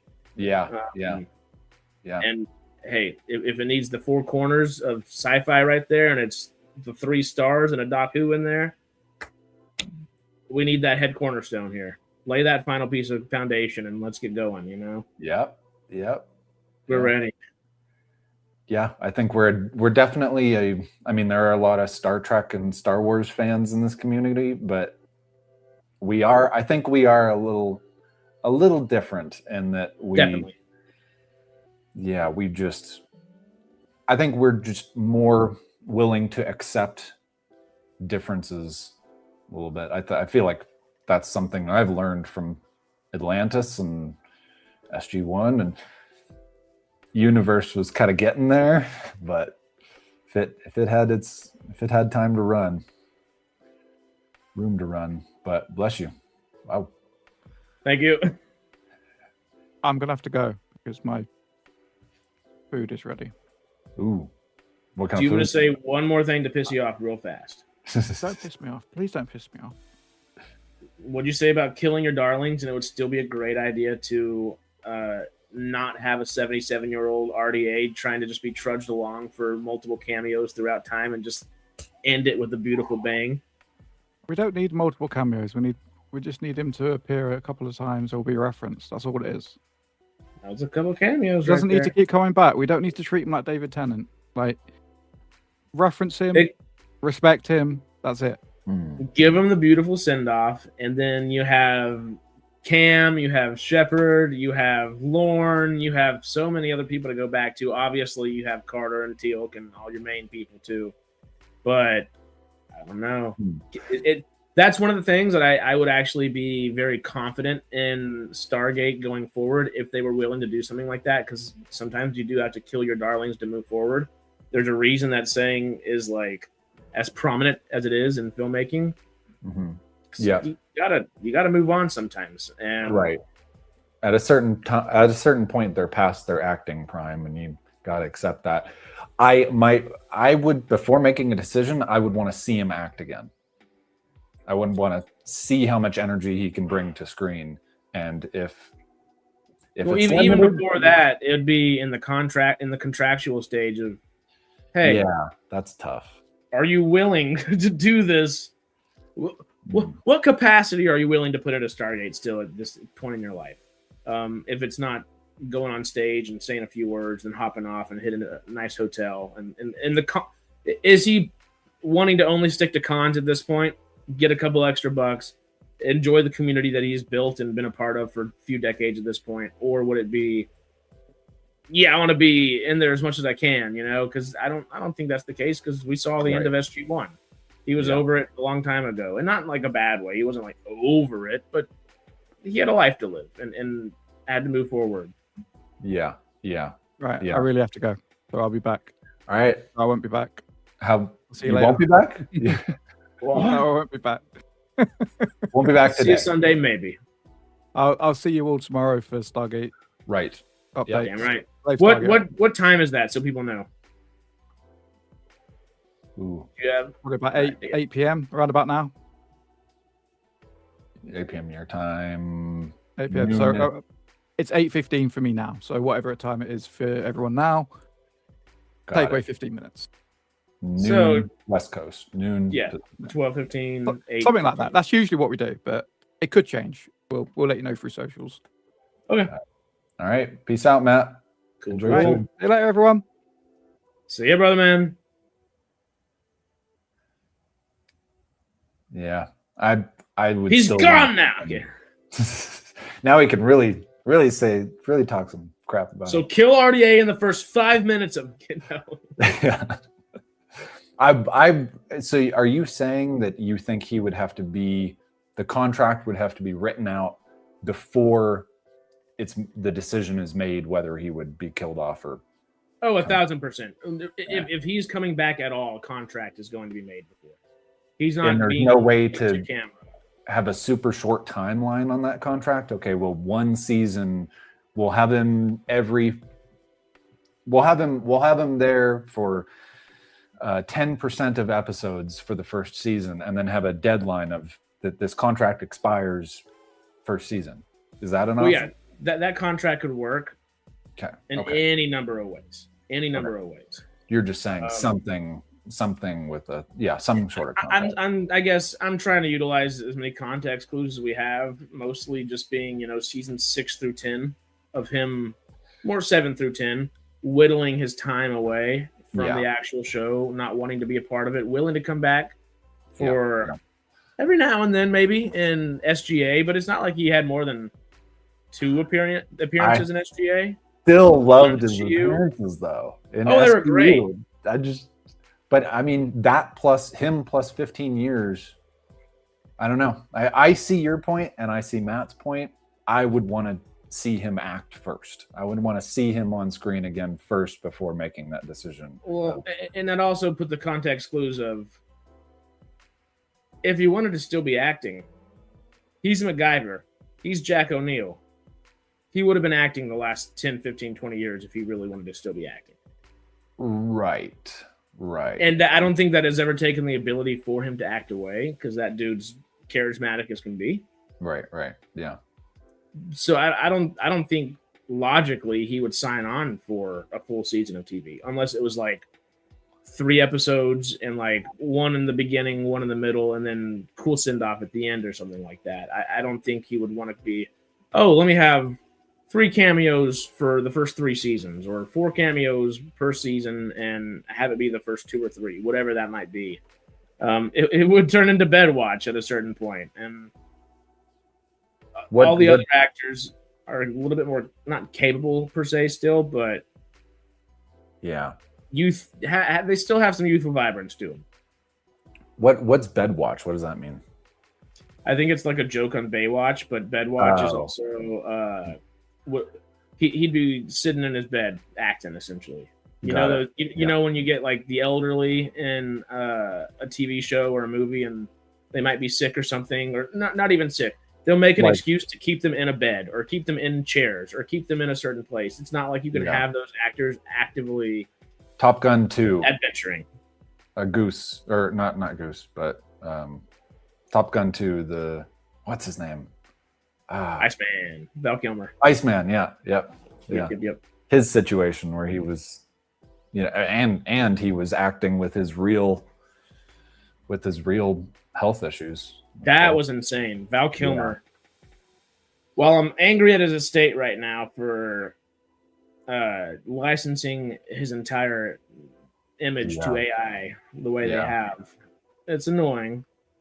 He spent those last few years of his life with doing as much as he could, and it was really cool. Really sad, but really cool. Yeah. Yes. Yes. Gramp 2. Michael Caine, 11 Labs, AI agreement, aged actors. No. Aged income. Yeah. Yeah. Val Kilmer and Real Genius is great. Yeah. So good. But yeah, no, I realistically, I think there's so many good actors throughout Stargate To bring back, yeah. to bring back that we don't need to hold our hat on the one guy that wasn't. And I don't want to like portray him in a bad light or anything, but he wasn't even there for really the end of the show. Right. And if that's the case, I don't know if we should hang our hat on RDA returning when it should be Michael Shanks. You know, I don't know. Maybe people are not going to like the sound of this, but I don't think we should hang our hat on anybody. Agreed. Particular returning. I would be happy with the same thing or even less returning talent in that SGU had. SGU, okay, that's what I thought you were going to say. Yeah, that's perfect. I would have been even happier with, not happier. I would have been just as happy if we had less returning talent in SGU than we did. That was great. I think that was a good amount. I liked seeing David Hewlett come back. I wish I could have seen a little bit more of him, but like we got, I mean, if we have the same thing or even less returning talent, I'd be fine with that. It's just, we need it done right. We also need, you know, I don't want nostalgia bait. Yeah. And I don't want, I want something that, like what Matt said earlier, something that looks forward, something that's, if we can find new RDAs, new Michael Shanks actors with their same capability, Shanks Eye, if we can find more of them to set up the next 15, 20 years of Stargate, that's even better, in my opinion. Way better, I think, too. Yeah. Let's find new talent. And because really, how many, if we brought everybody back, all the original actors back, there's a deadline already. Shouldn't have used that word. There's a timeline. There's a limit already to how much that show could go on. You'd be even in an even tougher situation transitioning those actors out of their roles and finding that would be the whole Corwin Nemec Michael Shanks situation all like times 10 if you on scaled up like nobody's business, because at a certain point, and I'll always feel bad for Corinne Nemec in that sense, because he didn't have the say power that everybody else did around him to kind of fight for himself a little bit more. You know, you want to think, oh yeah, all the old actors would come back just for a little bit and get their piece and be happy with that and keep going. But also, these guys are actors. They want consistent work. They want a job. The second you open that door for people to come back, if you bring 8, 10, 12, even 3 or 4 or 5 of the old heads per se back, you're going to open the door and open avenues for them and their agents to say, hey, well, we got included here. You saw your numbers boost. Put us in 3 more episodes next season. And depending on how contracts are written, they could force their way into more, which dissertates, I guess, what the original story was and dissuades it from what it was, I guess, is probably better. And it would be fun to have the nostalgia bait aspect of things. But also, I don't think it's realistic. People joke about Stargate The Next Generation. Why didn't it ever come back? Why didn't we get Clone of Jack O'Neill? Why didn't we get React? Why didn't we get Cassie? Why didn't we get all these different people coming back and like Lieutenant Haley and all these different people coming in and doing the things that we've seen our main cast members do, be that next generation of things? I don't think that's necessarily the right approach to jump off of. Yeah. I'm with you and like do a TNG kind of deal where this is a whole new cast, a whole new thing. It's continuing everything that we know from before, but in a new way, in a new light. What SGU did with maybe a little bit more poise to start off, because SGU by the end is awesome and amazing. Yeah. Season 1's a little rocky to get going. I think we can all admit that. Yep. And if because I know we'd mentioned it a couple times, and you were with it, was like, I want multiple Stargate shows streaming simultaneously at a certain point. Once that TNG gets like 3, 4, 5 seasons, TNG, whatever, that's when you bring in the actual Stargate TNG, where you have, then I wouldn't mind seeing Lieutenant Haley, Cassie, Jack Clone, React, all these different people that we know of that we can kind of catch up to. And through those characters having their own nostalgic, sure, but new version of, because that would be, I'm sure whatever comes back is going to end up kind of being more of an SGA or SGU tune in all of these kind of scenarios. I hope so. Yeah. Yeah. It sounds like, because if you're reasonable about it. Yeah. Well, because if you sit back down in SGC and you are in Stargate Command for a while, you're going to run into all the problems we're worried about. Is it just nostalgia bait? Are you going to run into contractual issues? Are people going to want more of their old show back and get that back and push out the new show? And are we even continuing? Is this something new? What is it? Is it just some Frankenstein piece of project, something that nobody can actually put a finger on and describe well, which we don't want. But I could see there being an avenue for all these old characters coming back, utilizing the younger characters from the original SG1 and SGA shows, if that were the second show to come back. Right. Yeah. Yeah. Can't it? Yeah, I agree. It couldn't be the first one. It couldn't be the reboot. Not reboot. I hate soft reboot in the same term as Phantom Menace or New Doctor Who or TNG, or like soft reboot, continuation, revival. I don't know. I just hear reboot just has so many bad connotations to it. Yeah. Yeah, and different interpretations of the word. Like, it's been used in so many different contexts that who knows what it means at this point. It's chat, give us every version of a reboot word you can think of. Go for it. Yeah. Hard reboot, soft reboot, sub reboot, re-reboot. I don't know.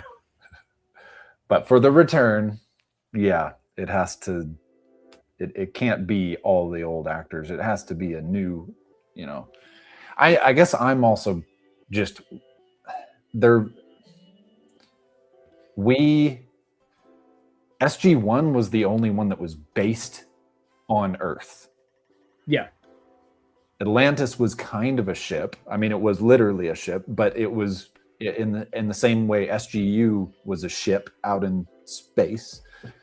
Atlantis was kind of the same thing. It was a secondary base. I'm maybe I'm just not creative enough, but I'm having a little bit of trouble imagining where we could go next. Like, if it's not a ship, because I think that's a little, I feel like that's slightly overplayed and a little bit limiting. If we just had, it's another ship. I don't know. Maybe that's not creative. Maybe I'm not creative enough, but Radical Wasteland. Oh yeah.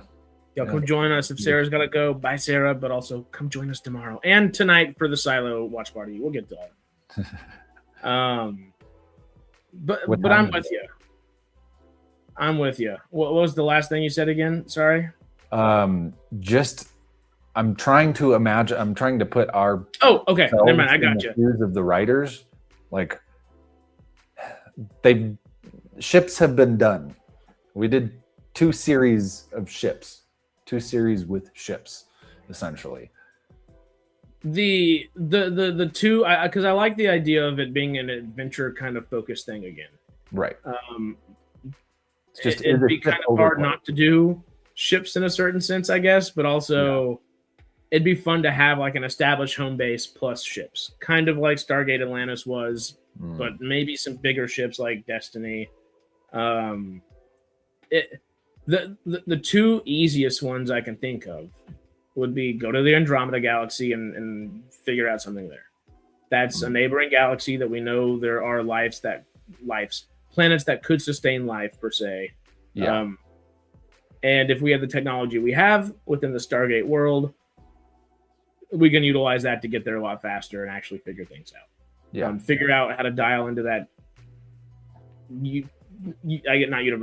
Galaxy, and that could be some fun. The other thought,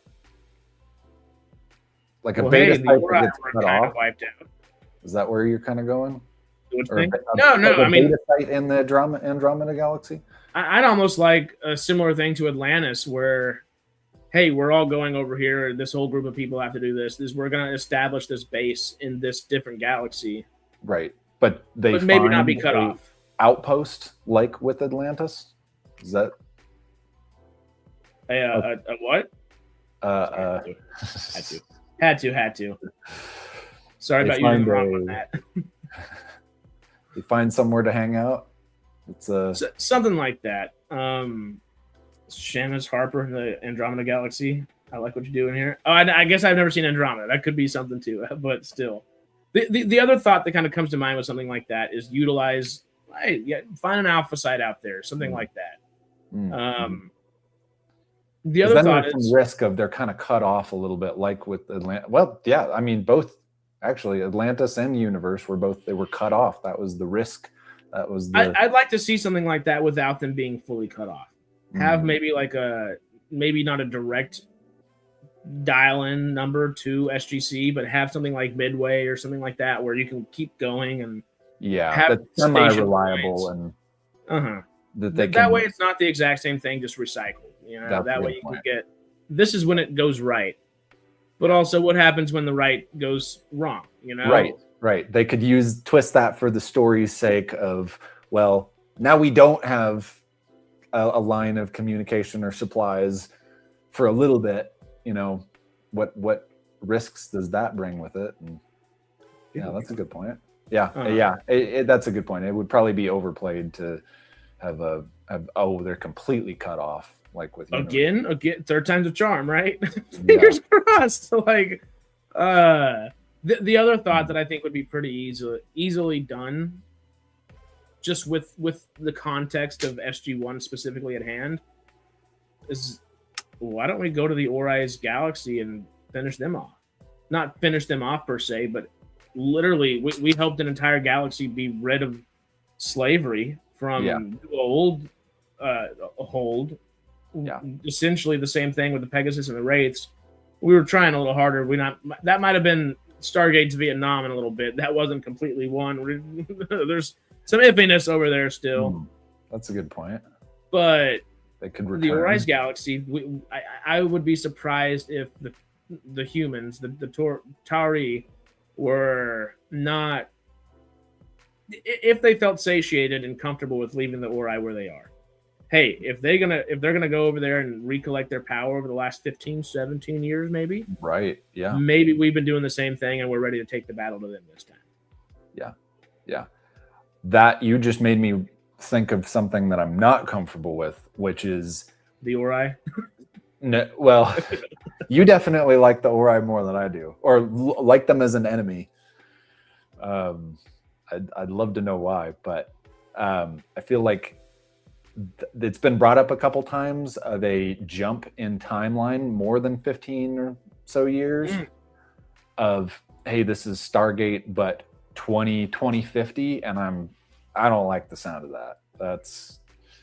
That's like, that kind of kills the golden goose of, associating you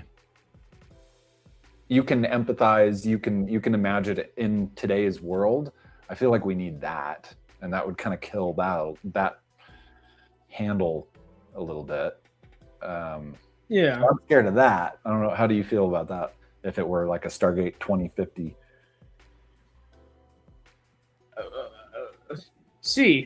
Well, let me put on my extra nerd glasses now.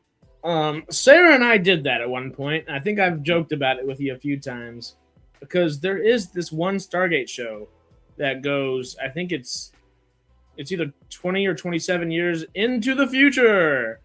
And Stargate Infinity is not something that people should have to sit through. Yeah. So Sarah and I did that for all of y'all. Go watch that stream if you want to learn anything about it. It had some decent villains. The Tlacan are like the only thing I remember from there, besides, albeit a bunch of cool little alien species that are doing things. And I would love for new Stargate to be a little bit more alien centric, of course, but yeah, for sure. Totally. Infinity put a bad taste in my mouth for going that far in the future. I think if we were going to do that next generation of people, we're far enough in the future ahead of time where no matter what, we 15, 17 years ago, however long it was, we've had that amount of time to actually dissect and learn more about the Asgard technology, about the Krull technology that we've most definitely been confiscating throughout the galaxy, the leftover of the Ori technology that they brought to us to fight us and all these different things. As much as I love that Stargate is right here, right now, and I think there would still be an element to that, no matter what we're looking at, there's going to be a little bit of an advancement in tech. I think that can kind of be quelled at times to be, well, at this point, is it only the Stargate people have all this really cool tech and special like government operations and military ops, these people, or has this tech slowly started to integrate itself into society at a certain point? So maybe the tech has been kind of breadcrumbed rather than just dumped onto the public kind of deal. So the public thinks we're advancing at this really exuberant rate when, hey, we've actually got the next like an iPhone. It's not like every year Apple's like, oh, we've done this, this, and this, and you're getting all these new features. It's like, no, we have the next 7 years of phones planned out. We already have the best phone you could possibly have planned out. But we're not going to give it to you because we could give you one new feature every year for the next 7 instead of give you the new 7 all at once. Yeah, there's still got to be a big element of mystery in the technology because you've brought that up a few times, the technology, and I think that is a central part of Stargate. And I think that's what I found so cool about Atlantis was it's like you get to this city of stuff you don't understand. And then that's what I also found really cool about Universe was you get to this ship that's ancient, but it's super old, but still more complicated than you can understand. It's got this like steampunk, not steampunk, I shouldn't say steampunk, but a aged advanced feeling to it that's like I think one of the reasons I really like Stargate was I was into Halo when I was a kid, and just there's this weird feeling I got that I think I felt that feeling again in SGU, having yourself on that ship. I got the same feeling as I did in Halo when you're at a Forerunner. You're like at a Forerunner outpost and it's empty. It's but you get the feeling that there was a race here that just you're like, they built all this, they're gone. What mysteries does this still have? And there was this I can't explain this feeling, but it's like a like you feel small. Yeah. And it's exciting. Like you feel like just the Forerunner technology. I feel like we should pursue more of that going forward in Stargate of just, wait, there is so much we don't understand. And there's so much, like, I think they were going there a little bit with SGU of the planet builders. Like there was, that was also really cool. The obelisk, like, there's just so much mystery in it that I feel like if I got that same feeling of like feeling small and it being super exciting of Halo, that would be so cool. But yeah, we got to retain the mystery of the technology. Okay, we've gotten better. And I'm also, how do you feel about the there were some theories that the new show would have revealed the Stargate program to the world? How do you feel? I've never liked that idea. Yeah. I always thought that was the wrong idea. I think it quintessentially takes a core element of the show away from itself, and not one that could be. You can't take that back. No, and it's one device. You literally, I mean, you might have 2 Stargates on Earth at any given time, sure, but only one can really operate at a time. It is one device on the planet. Yep. One singular device on the planet. There's absolutely no reason for any nation that is in control of this to say, hey, everybody, come walk through our Stargate. Now, with the advancement of technology that we see by the end of SG-1, there's no reason for us not to be a spacefaring civilization, and I think that is the better approach to take. I think that'd be more interesting to figure out how Earth has approached spacefaring. How spacefaring? Like to the edge of the solar system? Like we have a plan. We have an outpost on Titan or something. Why not? We should probably have a few kind of deal. But if the world doesn't know about the Stargate, they don't know we can go other places in the galaxy, then where do we draw the line between people knowing that there's just this easy way to hop? There's an easy hack to hop to another planet, or there's the hard way of getting a spaceship and blah, like without. Well, that'd be up to the writers. Yeah. And like, that would be a little bit more complicated because you do run the risk of, hey, once you are a spacefaring civilization, are the ships that the quote unquote public would have access to, would that make it all the way to Takara? Would that make it all the way to all these different other planets, or would it stay within like our immediate solar system?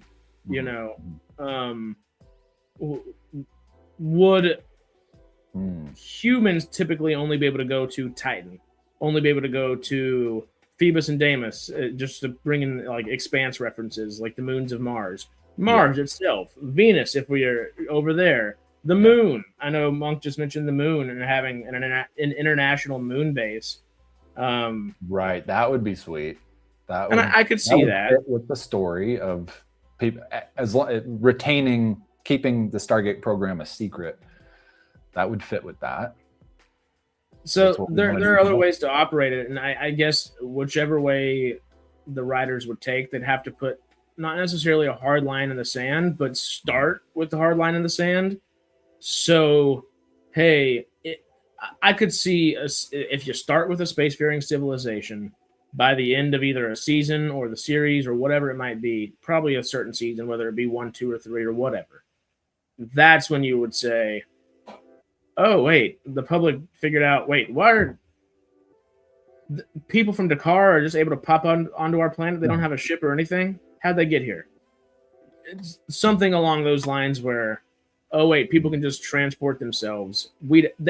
Us as humans, not necessarily Stargate people, would have to go onto these different planets and actually visually see that for ourselves to kind of start sleuthing it out. Yeah. If that makes sense. Yeah. It's a tough line to walk. It's a tough line to walk, but it would be an incredibly interesting one to see done. Yeah. And that would be fun to see in that Andromeda stuff. Ori stuff, I think that's where you lean into the ancients, the planet builders, and everything like that. And that's why I find them so incredibly compelling, is the most quintessential parts of Stargate that underline everything. We don't necessarily focus on the ancients all the time, but they underline every aspect of everything that's happened in Stargate. Yeah. Yep. The Ori are the only antithesis that we found to that so far. Yeah. That's a good point. We have the potential for there to be something above that with SGU, and who's to say the planet builders are good? Right. Yeah. They might not have the same semblance of good or evil or even bad and good that we have. So, and there could be multiple of them. They could be fighting amongst each other. Would we have to team up with the Ori who take the planet builders out? Wow. Like there's so many good little options to like feed off of there. Yeah. That are inherently Stargate in its own way, and still, I love that we might have all this technology, but the Asgard are still like, how the hell the ancients do all this stuff? Like they're still here, they're still actively operating, but where we were to the Asgard, it was almost like the Asgard were to the Alterans, the ancients. Yes. So even though we have this new technology, it's not like the air of mystery around it has left. We might have understood maybe 5, 10, maybe 15% more, what? Now we got 18% of Atlantis figured out. You know, there's still so much to be done, and the Destiny we still wouldn't even remotely be being able to, I guess, try to figure out without being on it and following alongside the cast and crew members of it. You know. So I did just have a crazy idea. You know all this UFO stuff that's out in the news right now, or that has been for the last couple of years? Sure. Yeah. I was like, what's happening right now? What? No, yeah, I don't think there's anything. There was a little bit, like some new videos that came out, but if you could tie that into the story, like, wait, we don't know who this is, but we've got a new group of aliens trying to visit us and not communicating to the Stargate program. The Stargate, whoever's running the Stargate program is trying to figure it out, is investigating it. And then we find out there's a whole new enemy or whatever, or it's just, it is, I keep hearing this thing about how they show up again, who knows how true any of this is, but there's like, they tend to show up around nuclear testing sites and okay. Have you heard that? I guess I've not in a long time, but I remember hearing that like a few years ago. I used to follow all of that a lot more closely. I love The Angry Astronaut's a great channel, not like aliens or anything like that per se, but Space Channel. And he'd talk about some stuff like that every now and then, but I haven't kept up with it. Okay. Do you remember how it was like towards the end of World War II, there were a bunch of UFO sightings, and it was like, as we were beginning to figure out nuclear capabilities, as we were growing, figuring out how to use the bomb, like they showed up then, and then they kind of disappeared, and then now they're coming back. It's like, that would be, I don't know. Maybe that's a side quest. Maybe that's the second series. It doesn't even have to. That could be a fun, like, if there needs to be a plot on Earth, that might be a fun parallel to do with, hey, maybe let's just stick with, you know what? We made it to the Ori galaxy. We're having to fight these Ori. Turns out the Planet Builder are here as well. Planet Builders aren't as nice as we thought they were. Maybe we need some help from the Ori. We have to kind of almost do a Todd with the Ori. Yeah. Guess what? The Planet Builders have also been building a lot of other species and civilizations. They're sending them towards Earth right now. Have that parallel go kind of like that would be fun to see.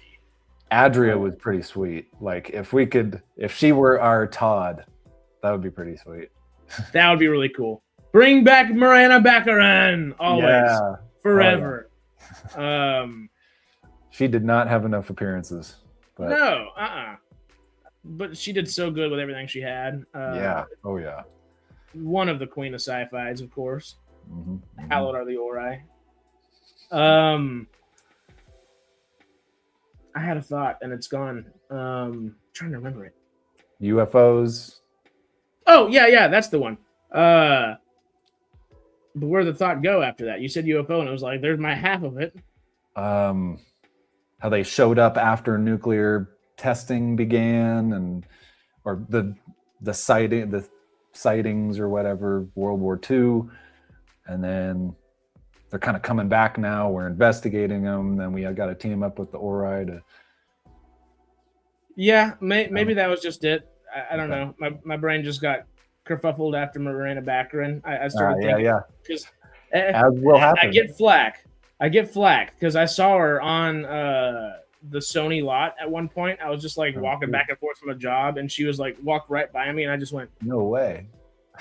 Like, was that Miranda Baccarin? I didn't even say anything or anything, but I came back later that day and streamed, and the entire chat was like, "You didn't stop her and ask her about anything?" I was like, "No." I was like, "No."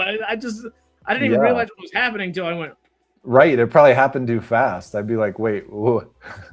And when I realized who it was, I wasn't going to go chase her down and say, hey, you know? Yeah. She was getting into work and I was leaving work. I was like, I can't do that. Like, that's not appropriate per se. It's pretty sweet though. I'm jealous. Well, if you just walk around LA long enough, you'll find somebody. But yes, she was in everything. Gotham specifically. That's where I in my dreams, David Ads was a great one. Yeah. I feel like we have. Here we go. Shogun Orta asked us, could they do dimensional based in another dimension? And would you like that if they did interdimensional Stargate? What does that mean? In what way? Because we've got to remain scientific, and there are physics theories about parallel dimensions, but more in like the branching sense that every like that's one of the explanations for one of the quantum mechanics.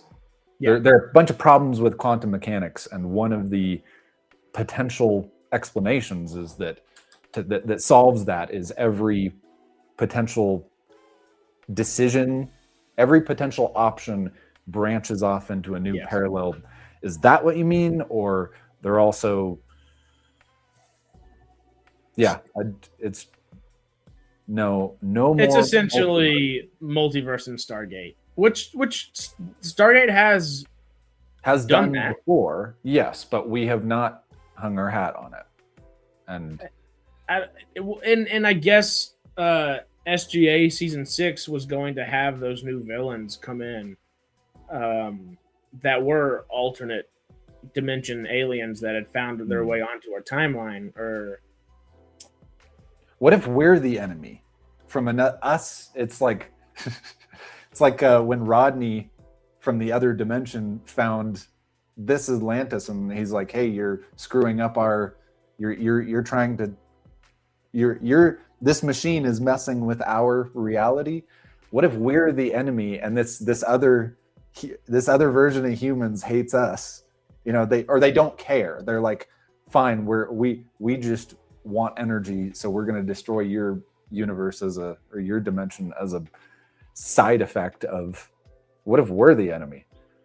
Well, because we've done that, didn't we? Didn't they have to destroy one of the timelines in SG-1? I don't remember us being bad though. Maybe that was SGA with Cool Rodney. No, that was he jumped across and he's like, "Hey, we got this problem. What you're doing is hurting us," and then we had to shut the machine down. So we were both amicable, like we were both good guys. But in a similar concept, what if you have one of those sides that says, "Yes, well, we need to do that anyway"? Yeah, right. That could be interesting, but you wouldn't want to go long term. I love multiverse stuff, even with how saturated it's become recently. Everything Everywhere All at Once is still one of my favorite films of the last 10 years, easily. Should you give spoilers about that, or do you care about giving spoilers with that? Because I don't know. That movie's been out for 4 or 5 years now. Okay, what did they do with multiverse? What was special about that? Kept it well. It's not in any way, I guess, that we would see it in a Stargate movie or anything like that. Show anything of that kind of sort or sense. It's much smaller in scale. Okay. For budgetary reasons, and because you want to have like your stars do certain things. Essentially, Michelle Yeoh's character is this mom of this family, and the family's kind of falling apart to a degree. Okay. And an alternate version of her husband finds her and like gives her kind of like a headset, essentially. But excuse me, it's not that an alternate version of her husband finds her.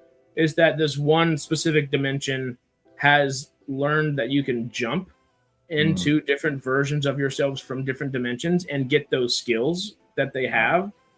So somebody kind of jumps into her husband and tells her a bunch of stuff, this, and this, and then kind of just has to like jump out and leave her be to see if it's real or not. And from there, you get Michelle Yeoh trying to save the world, but it is very it's much more small scale than that. It feels much more small scaled. It is mostly taking place in a laundromat, a house, and mostly an office. Excuse me while I fine. get out my googly eyes. Oh, and specifically for the googly eye spot, sometimes there are just rocks sitting over a beautiful canyon, and they I have have googly no eyes. idea what you're talking about. You wouldn't unless you've seen the movie. It is Okay. the definition of all over the place, but in the absolute best way possible. Huh. It's not a good reference point probably for multiverse stuff, for Stargate specifically. That Peter, And this would be my biggest worry. yeah, that is. I agree. That- Everything it- Everywhere All at Once takes painstaking efforts to not be lazy storytelling and does so through a very specific lens. And that's what I would worry about with the show is it becomes gimmicky once you Yeah. put that lens on it and you try to do it for multiple seasons or anything. If you do it for one episode a season or one or two episodes every now and then, That's fine, but that I feel like works a lot better than trying to really hang your hat on that too. yeah, because I feel like I haven't seen a bunch of Marvel recently, or I think I've stopped with Endgame, but I started to get the sense that the multiverse enemies were just too, and then the going back in time thing, like time travel and multiverse stuff, just is too lazy.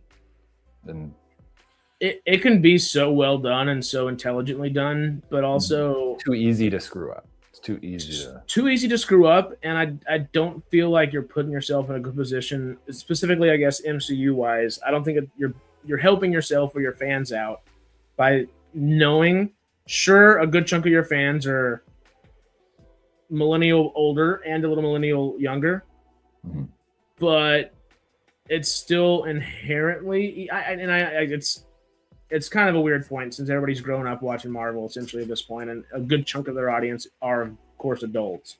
Yeah.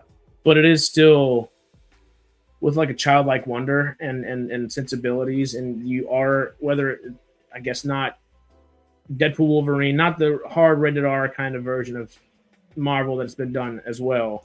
Right. But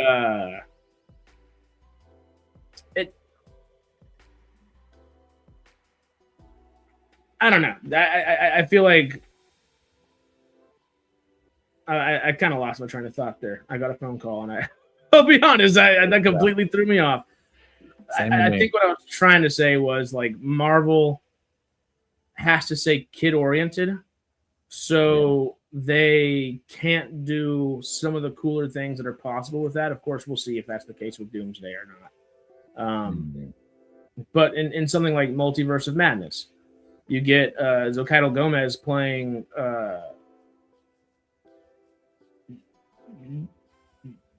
I don't remember the character's name. The American looking girl that shoots the stars out that hops through the multiverse. And she's definitely there for like kids that latch onto. She's a pivotal plot point for the entirety of the film. But you don't get that. They don't let Sam Raimi go full rated R horror movie with it, and you can kind of feel that. It would be a shame to see Stargate multiverse in that sense, where okay, what audience are we actually talking to? Is your first thing? Yeah. Are you multiversing for the younger crowd? Are you multiversing for the older crowd? Which one's going to get tired of what first? Yeah, I feel like they've got to do something that's leans Star Trek a little bit, like the next generation's audience. America Chavez. That was the character name for Multiverse of Madness. That is what is that name? What? Yeah, I'll pull her up for you. What? This is real in a movie? Yeah. This is in Doctor Strange Multiverse of Madness. Huh. Didn't Doctor I never saw it, but the new Doctor Stranges, didn't they just like poop a bunch of characters out, new characters out? Or I feel like I saw some clip where it was like 5 new characters alongside Doctor Strange, and I'm like, what? This is too much at once. This is too many new characters at once. The Doctor Strange movie did that, but it does it well. Okay. the overall movie is not necessarily the best because it's just so. It wants to be a horror movie. Like, it has Scarlet Witch crawling out of a gong upside down and, like, full horror movie. Like black fingertips, like dark magic kind of stuff, crazy, yada, yada, scary things.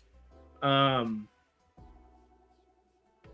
then there's the America Chavez aspect of it, which is very like, I'm a bubbly little 16-year-old girl and I'm just having a good time. How can I help my mom? Alongside all of that. And I like the movie a lot, but might be stretching it a little bit. It's tonally all over the place, and that's its biggest fault. It doesn't pick a lane, and I think there's room for a Stargate Skeleton Crew or Goonies with kids, something like that. I feel like the Goonie, her mom's plural, like I feel like the Goonies would be a good example of how Multiverse of Madness should have been handled, because the moments that are super child oriented are, but also the moments that are not, when these children are in positions of, oh, these guys are going to kill us. They're kidnappers, and they're going to either or ransom us or kill us, or maybe both, a bit of both. You feel the danger they're in when they're in that danger. Yeah. It's not that Multiverse of Madness doesn't make you feel the danger, but kind of because of the multiversal aspect of it, and they only kind of touch on it in the movie. They don't do the multiverse super well in that movie either. It's very like, we'll dip our toes in, but we're not going to even step all the way in. We won't even get down to our knees. Wow. So there wasn't a full lane, and there was kind of 3 different avenues they were trying to match tonally that just didn't ultimately work super well. Yeah. That sounds and that's what I worry with Multiverse. Right. I was going to say that sounds like a learning experience of what not to do rather than what to do. Which I do find it funny. The Russo brothers did executive produce Everything Everywhere All at Once, while at the same time they have Multiverse of Madness on here. And of course they didn't do that one. That was Sam Raimi and Kevin Feige. But also, you did have to have multiple like homework lessons done prior to watching Multiverse of Madness. So you've seen the Backrooms, right? Yeah. Okay. Someone commented Stargate Backrooms. How do you feel about that? How would you?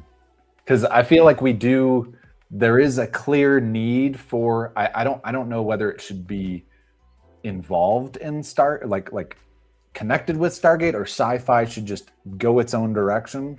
But there's a clear need for, or a clear interest in the Backrooms type emotional experience, and then horror. There's a clear need for that. I just don't know if it should be Stargate Obsession, Stargate Backrooms. Should that be the direction Stargate goes in at all? Or maybe that's the second series. The first one is just very along typical lines, and then we do SGU Stargate Squid Game. So my immediate thought is hell no. But then my second thought is, right. There's something a little interesting there. There's the big denominator for this, I think, is how many episodes would we be getting in a new show?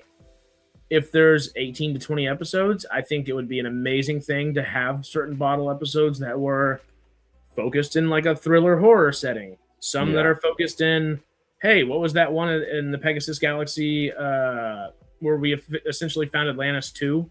Not the Replicators version of it, but there's the other city that was kind of like Camelotting along, Right, yeah. We have one that's a little bit more fantasy-like, maybe not fantasy-focused per se, but utilize some fun tropes that people can do that. My worry is... Go ahead. Huh? Go ahead. You first. My worry with that would be the Star Trek Strange New World stuff that's going on. There's only 8 or 10 episodes a season, and I already know people are complaining about this one because this season so far, one episode's been a mixture of dinos and cowboys. Another episode's been neo-noir. Another episode's a Muppet episode. Another episode. You don't have enough episodes in your season to be doing this. You need to actually give real story, and you can tell real story through that stuff, sure. That's just there's no consistency there. There's nothing. There's no consistency, and if every episode is going to be a whole new genre, this is going on over here now. Yeah. It doesn't give your fan base a thorough line to follow. Right. I might like one episode, but there's no guarantee at all I'm going to like the next one. I think somebody was there. There are a lot of people who like what's that Star Trek where the Deep Space Nine? Yes. So isn't that very like you have to? It's mini stories across multiple episodes. This is what I'm hearing because I don't remember it. I watched a little bit of it and I didn't get into it. And I think it may have been because of this very problem, because they had stories that you had to have seen at least 3 consecutive episodes or something like that to get into it. And then they would start a new story. Is that how it went? Or because I feel like that has, if that's true, that's the same consistency issue of with Stargate, with a lot of Stargates, you could jump in anywhere at any episode as long as you had some background. You could kind of jump on and not feel super lost. Yeah. But with Deep Space Nine, I think I felt super lost no matter where I was because it was so tied. Everything was just built on itself in such a way where and it's like you've got the exact opposite problem. If you have every episode is so different, you're like, I have no idea where I am, and I'm still lost, but I'm lost in a way where I if I see 2 consecutive episodes, I'm not going to like it because I don't know where it's going next. But I guess my first question is Deep Space Nine. Do you think that was its problem? If it had a problem at all, I hear people love it. Yeah, I'm not the full Trekkie to ask, but Okay. I know the ones that we do have around, specifically Greg and Sarah, adore DS9. Yeah, that's what I hear. People who like it love it, but Uh-huh. people who don't like it probably never got into it or had some issue getting into it. One long story. That's great. But you Right, watch well- the start, yeah. That's good. I feel like that's good with any series. Like Suits has a Sure. underlying story that is important, and so you've got a little episodic story per episode, and then you've got an underlying story that where the whole show is going, a direction where the whole show is going that you can ride on. But so that's just good, period. That's just good storytelling. But I guess I feel like I've heard Deep Space Nine had a 3 episode, like that episodic story on top of the underlying story was 3 or 4 episodes long, and it was hard for people to get into that. And then you had another, or maybe, I don't know, maybe ignore me, but Well, that because I'm of 2 minds there. I love Monster of the Week, and I think Stargate almost works best when you have a little bit more freedom in your storytelling to do stuff like that.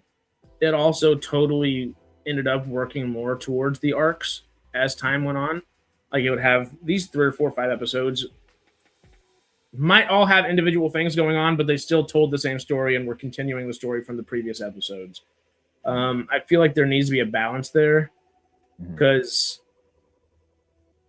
that's I think what we want, rather than your modern show of being like 10 episodes and each one go into the next episode perfect in a deal. You have to have a balance so that people can jump on almost anywhere. Especially with as that, and that's another reason Amazon has to do this right this first time, is they are reviving a whole they are reviving a whole franchise of fans that have kind of fallen out of we've had 15 years to not be Stargate fans anymore. To be to not be that's not the right phrase, but that's not the right. Well, to fall out of love with Stargate at any point, Yeah. and if anything, those 15 years, the people that knew it beforehand have fallen in love deeper, and there's whole new fandoms that have come on. Not fandoms per se, but there was whole new elements of a fan base that have existed. I didn't exist till 7 years ago watching. Right. Yeah. And now it's an active part of my life, like. Oh. A lot of people are saying lead farmer. What does that mean? Which one? Lead farmer, lead farmer. That's just his name. I'm a lead farmer. He's the lead farmer. Remember that from what was that movie? I'm a lead farmer. Is that Mad Max? No, that's lead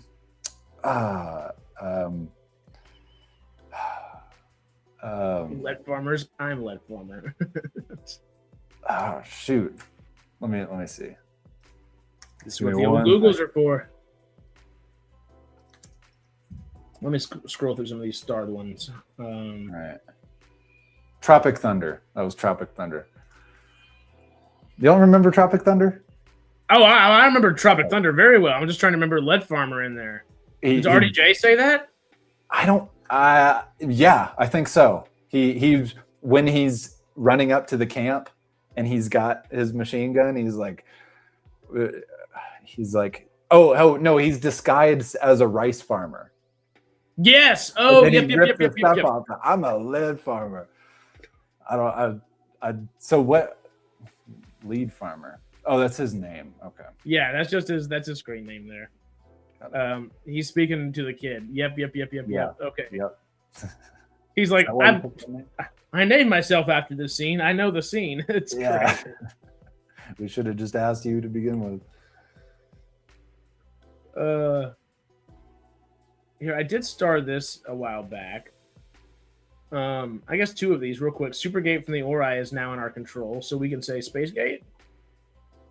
That would allow us to kind of go into different places. That's for sure.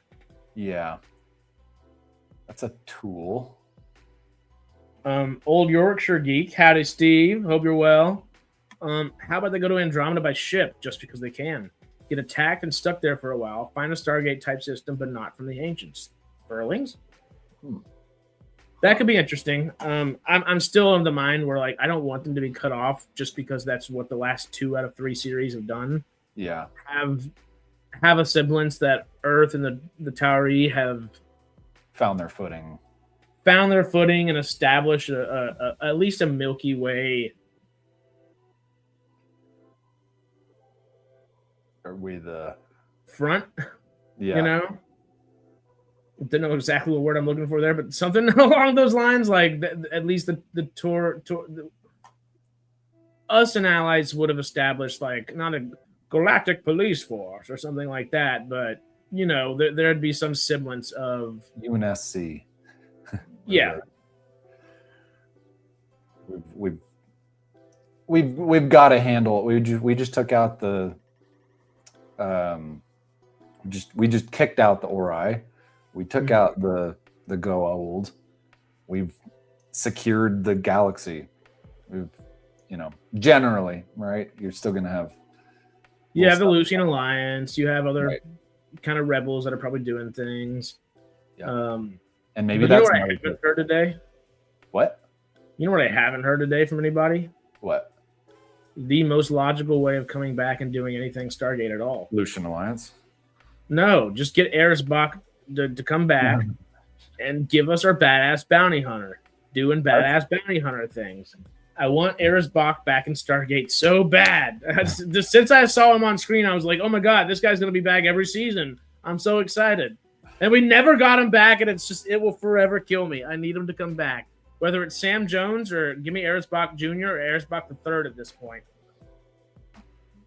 Give me the goodness. Give me the goodness.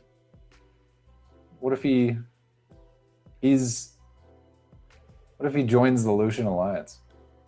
That would be super interesting, and I would hate it, and I'd love it.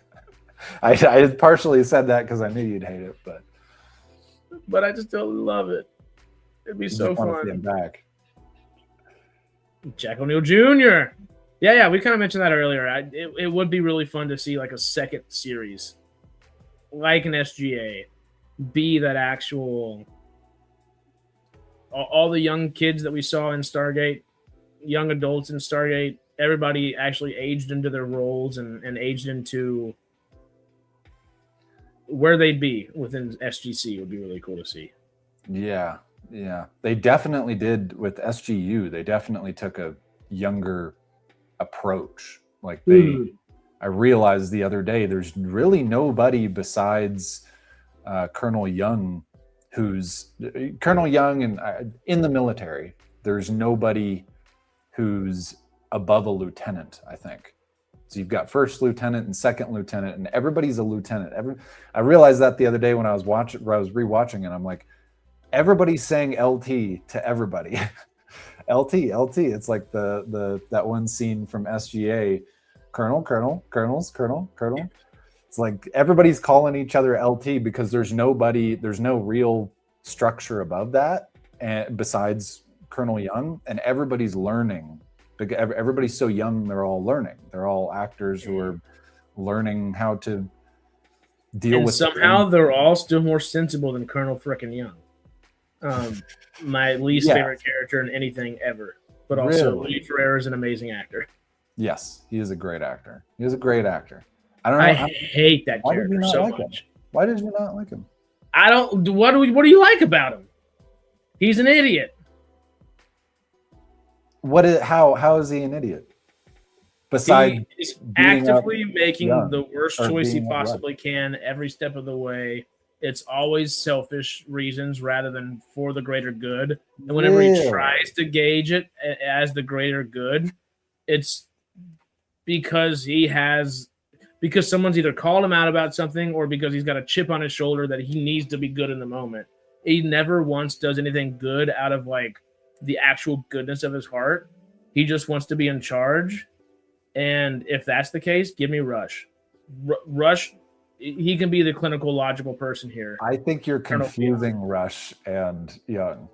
Well, no, Rush doesn't have any qualms about it. But whenever he is emotional and sincere, you know it. Young, whenever he's emotional and sincere, it's more, all right, kid, get back in line. When he's talking to like Scott, or Greer, or whoever. It's never. It doesn't feel like it's Colonel Young. Yeah, I just don't feel like he's ever a genuine person throughout any of it. Really? Hey, Peter's with me. Cool. He's like a drunk that ends up kind of like Well, but are you letting that cloud your? Is that why you didn't like him, because he had drinking issues? No, not at all. Because I think Young and Rush are two sides of the same coin. I think Monk really kind of hit it on its head there, but they're both not great people. Rush is willing to sit with that and willing to just be him, who he is. Yeah. Which allows him to learn more over time, where Young just kind of gets more set in his ways and grumpy. And sure, he kind of leads the table by the end of it and is like, oh, we're all a happy 9-person family. But also, there's no warmth in it. I want to see examples. I want to see examples of why, like, scenes that you taught like the final scene whenever he is around that table. I don't feel some like familial. Not the final scene. In the second season, like one of the final scenes where, they're all sitting around the table. Like Telford, thank you, has more emotional connection with the crew members than even Young has. Young doesn't do anything to actually care about his crew. Is this? I want to know if everybody feels this way. If everybody dislikes him more than Rush. Like, I loved Rush. He's a sanctimonious loser. Huh. That's so interesting. Because Rush is not perfect by any means, and neither is Young. Well, neither of them are. Yeah, but I feel like Young actually looks out for he has the best interests of the crew in mind. Like, he has the best interest in making sure he keeps the rank he has in mind. I did not get that sense. I got that from episode 1 to the very last episode. Really? That's crazy. Oh, yeah. Wow. Huh. Not at all. I felt like Rush was more that way. Like he's gonna remain head civilian, and just didn't.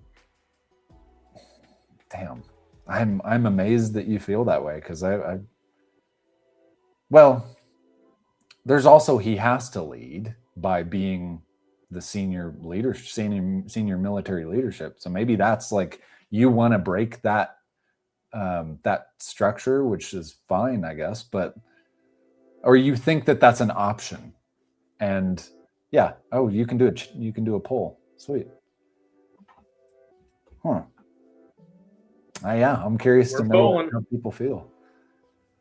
This is interesting. Can this poll keep running past the episode? Just for the stream? I wish I could put an actual poll in the SciTrek community page, and that's actually a great idea. Text poll. Here we go. This is so weird. This is so weird to me. I'm going to say something that might sound odd, but I almost felt like he like reminded me of a dad.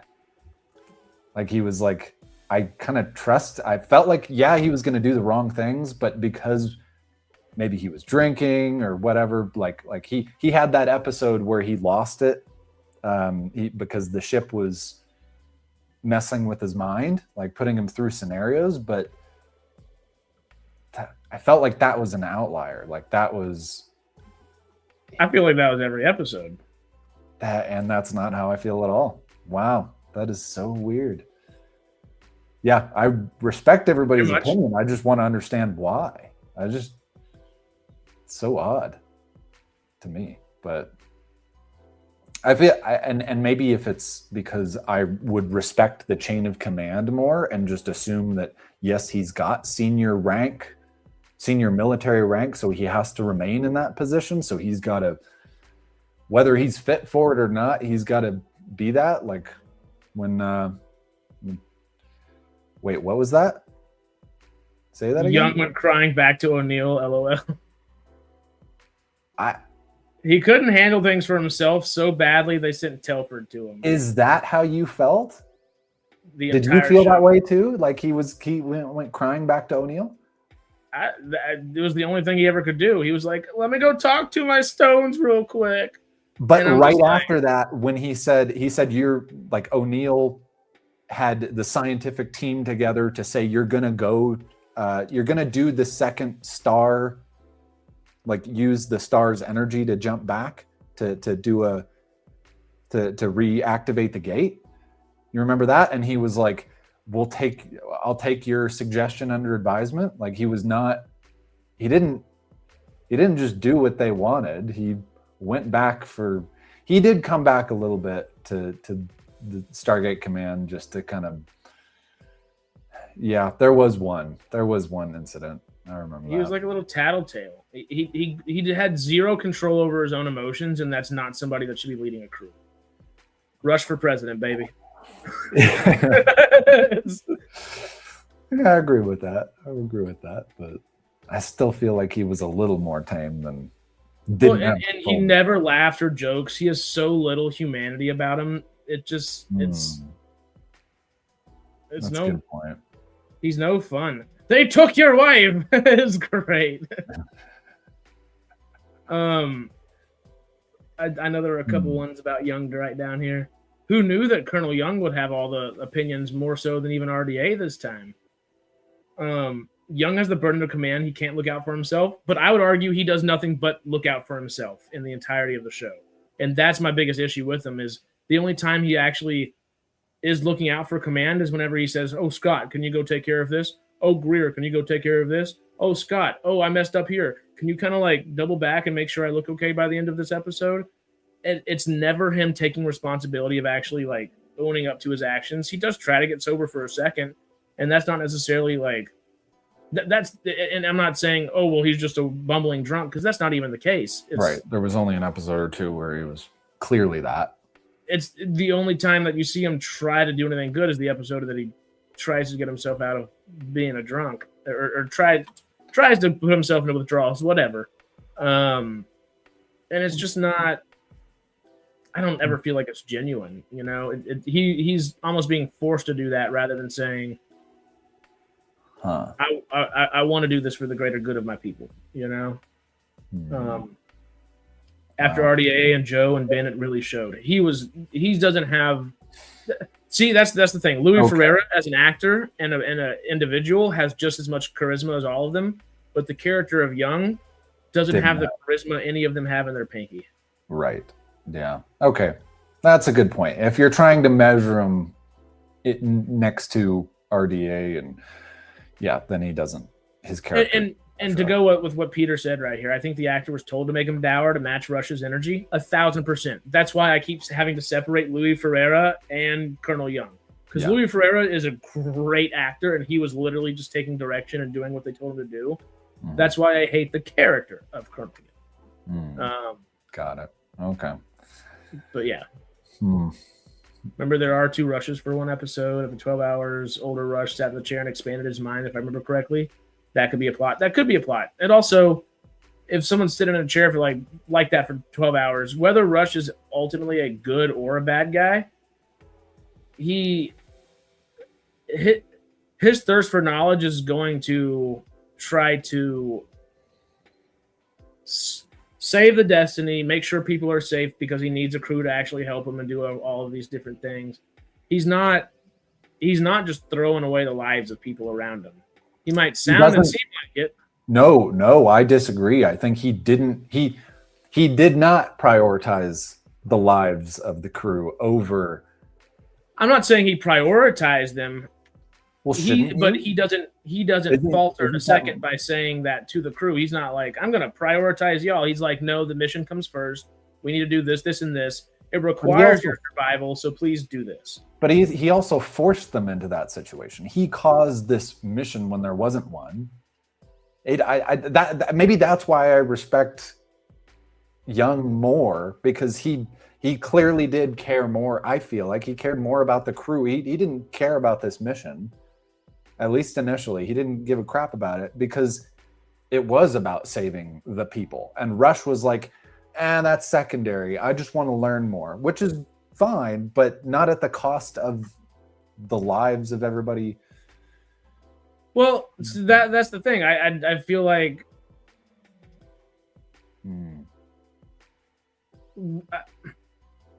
I don't think Rush ever minced words about trying to be the good guy or anything like that. He was much more like, I'm not trying to kill everybody. I'm just trying to make sure the mission gets done. Where Young is so focused on, at first particularly, getting back home and making sure his wife's not cheating on him. He doesn't even have a third of his brain in the ship he's in. All he has is just thoughts for back home. He doesn't have the effort or time or even emotional capacity to remotely put it towards his crew. Where Rush has no emotional capacity in general, unless it's with a specific 1 or 2 people, and he doesn't hide or he doesn't make qualms about that at all. It's very much, we got to get this done, and it requires your survival. I'm not going to go out of my way to make sure you survive, but that's why you're on the ship. You were chosen to do something cool, and you have the right technology, you have the right equipment, you have the right intelligence. Stay alive, and we'll do good. It's much more pragmatic, where Young hides behind a facade of pragmatism and gets nothing done. And you don't like how emotionally out of control he is and can be. No, I think it makes for a great character and great foil for Rush specifically. But the only thing the character of Colonel Young adds to the show is to be a foil for Rush, where all of his actual military attributes get delegated elsewhere. Yeah. He doesn't have anything to do in the show at all besides, I'm your leader, so listen to me. Also, Rush is a bad guy. He and I don't get along, so you should be mad at him. And it's just kind of like, grow up here, dude. Like, do something. Be a man. So, like, take responsibility. People do keep mentioning Battlestar Galactica. So I know you're in a rewatch right now. Have you seen? I've never. We're only in Caprica. I have not seen any of Battlestar. Got it. Okay. Once you see that, then you'll be like, I think you'll be like, hey, I actually kind of like Young a little bit more. I respect Young a little bit more, because there are, yeah, whatever. We'll talk again after that. Okay. I understand how you feel. And I do understand it. It's just like, I guess with military leadership, there's such a range of crap and amazing. Like RDA was so good, so amazing, and Hammond so amazing that our bar just flew up. Our bar you gotta pass is up here now, because RDA and Hammond are here, and then I don't know. Yeah. Well, but then you get Shepard, then you get Cam, then you even get Lorne. Lorne's a better military leader than Colonel Young 10 times out of 10, and he's the backup guy.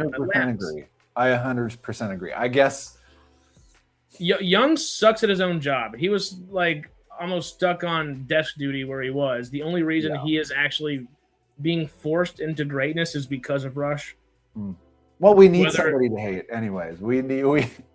They needed to write two people that we would hate, in a way, Rush and Young, alternatively. But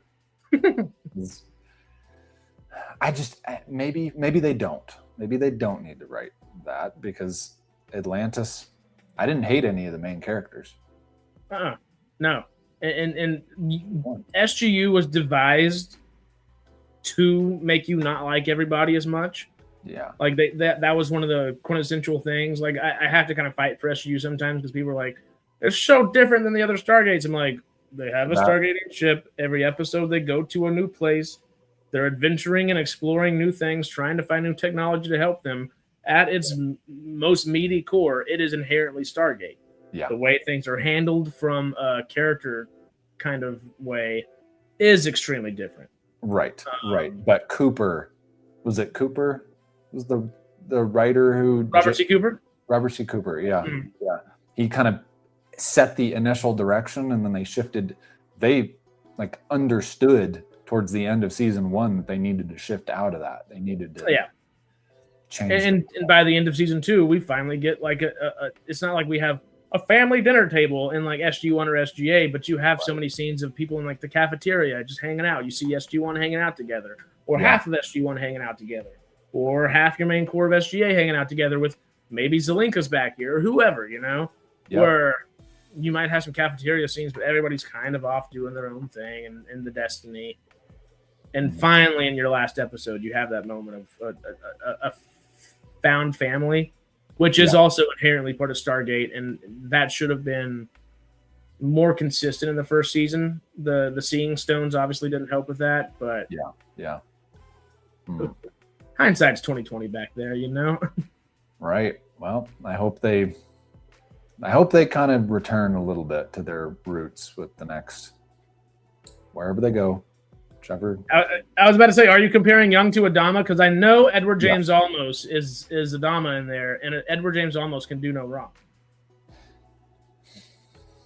So both of them, both of the XO and Captain Adama, they both. I'll wait until you watch it, but. Okay. My dad was in submarines when I was a kid. Gives me sort of the vibe. Battlestar Galactica, because I agree 100%. My brother-in-law was a submarine captain, or he was an XO. But I always have to say submarine captain because nobody knows what an XO is. And I got to take a Tiger cruise. That was the peak of my life. It's been downhill since then. But a Tiger cruise is when you get to go on the submarine out in the ocean for a week, and just the most amazing part of my life. I got to fire a water slug, which is the torpedo tube. They fill it with water. You fire out the water from that torpedo tube, crawled down to the end of that, put my signature in a pen on the end of the torpedo, the back of the door. I got to control the submarine, which just means like change the bank angle by like 15 degrees and then up. And then we did these things called high angle turns where they kind of do the most aggressive vertical and the most aggressive like angles they can do. And the being in the bridge with the red lights or not the bridge, it's the con, and everybody's kind of leaning back and forth. I was about to say, how much do you actually feel a turn in a submarine? Oh, you totally do. They have to. I don't remember turns left and right, but up and down, it is so like everybody is leaning. Everybody Brace for impact. Sort of, yeah. It's so weird to just be looking over and everybody's leaning forward, leaning back. You're doing the same thing, but yeah, that I feel like they're like submarine. Battlestar Galactica. It's like it's designed off of themed off of a submarine. Like you've got your captain and your XO, but unhinged. Like they have no military structure in the way that our military is, defined. We and people follow the rules. Battlestar Galactica was like no rules. It's like that same theme, but off the chain. And I don't remember who said that and what they said after that, but interesting. Anyways, Battlestar Galactica is the hunt for Red October in space. That makes me want to watch it even more. yeah. You got to get through Caprica. Are you mostly talking the miniseries or the show? Because the miniseries we're doing next. Both. Okay. I kind of felt like the miniseries and the show, like there was not a big differentiation there. It was okay. It just one leads into the other, essentially. Yeah. They were they led into each other too smoothly. Watch out there, Monk. Uh-oh. We're gonna be streaming again in 2.5 hours. Which, oh my god, we might need to go ahead and we are 2.5 hours into this stream too. Wow. All right. We'll wrap it up then. But I'm gonna have words for you in 2.5 hours. What's going on here? Also, are we streaming End of Oak Street or Marvel? We need to make the decision so I can set this stream. They might have already made the decision without me in the chat. I don't know. You're doing a watch party? Well, we have two streams. We have our Creatures Encrypted stream today at 4 p.m. Pacific Standard Time, and that should be about an hour and a half, maybe 2 hours. We'll see. And that will end. And at 6 p.m., we have the new episode of Silo. That is nice. Yep, I heard about that. Silo's I hope that's good. So good. I make the decision. I say, Martin, sir. Okay, that'll be fun, and that way, both our errands should be happy to. Real fast though, Fancheer did say Lou Diamond Phillips freely says, that he hopes all satisfied with how writers killed him off several times. See our cameos one. Okay, we'll have to check out the cameos. Interesting. He is a great actor, though. I love him. And I love LDP is one of my favorites. Have you've seen Young Guns and Young Guns 2, right? Nope. So that was a great stream, y'all. No, you need to go. You got to go watch them. You'd love them. Young Guns and Young Guns 2, both westerns. It's Emilio Estevez as Billy the Kid. In the first one, you got Kiefer Sutherland and LDP in both. And then Charlie Sheen's in the first one, and it's got a great supporting cast. The second one also has a great supporting cast. Viggo Mortensen is in it. Yep. It's no spoilers. You haven't seen it? Oh my God, y'all gotta go see it. We'll report back on Sunday. It's some of my favorite westerns. They're not like the best westerns in the world per se, but damn, they're a great time, and they're some of my favorites. They're probably my third and fourth, or like fourth and fifth favorite ones.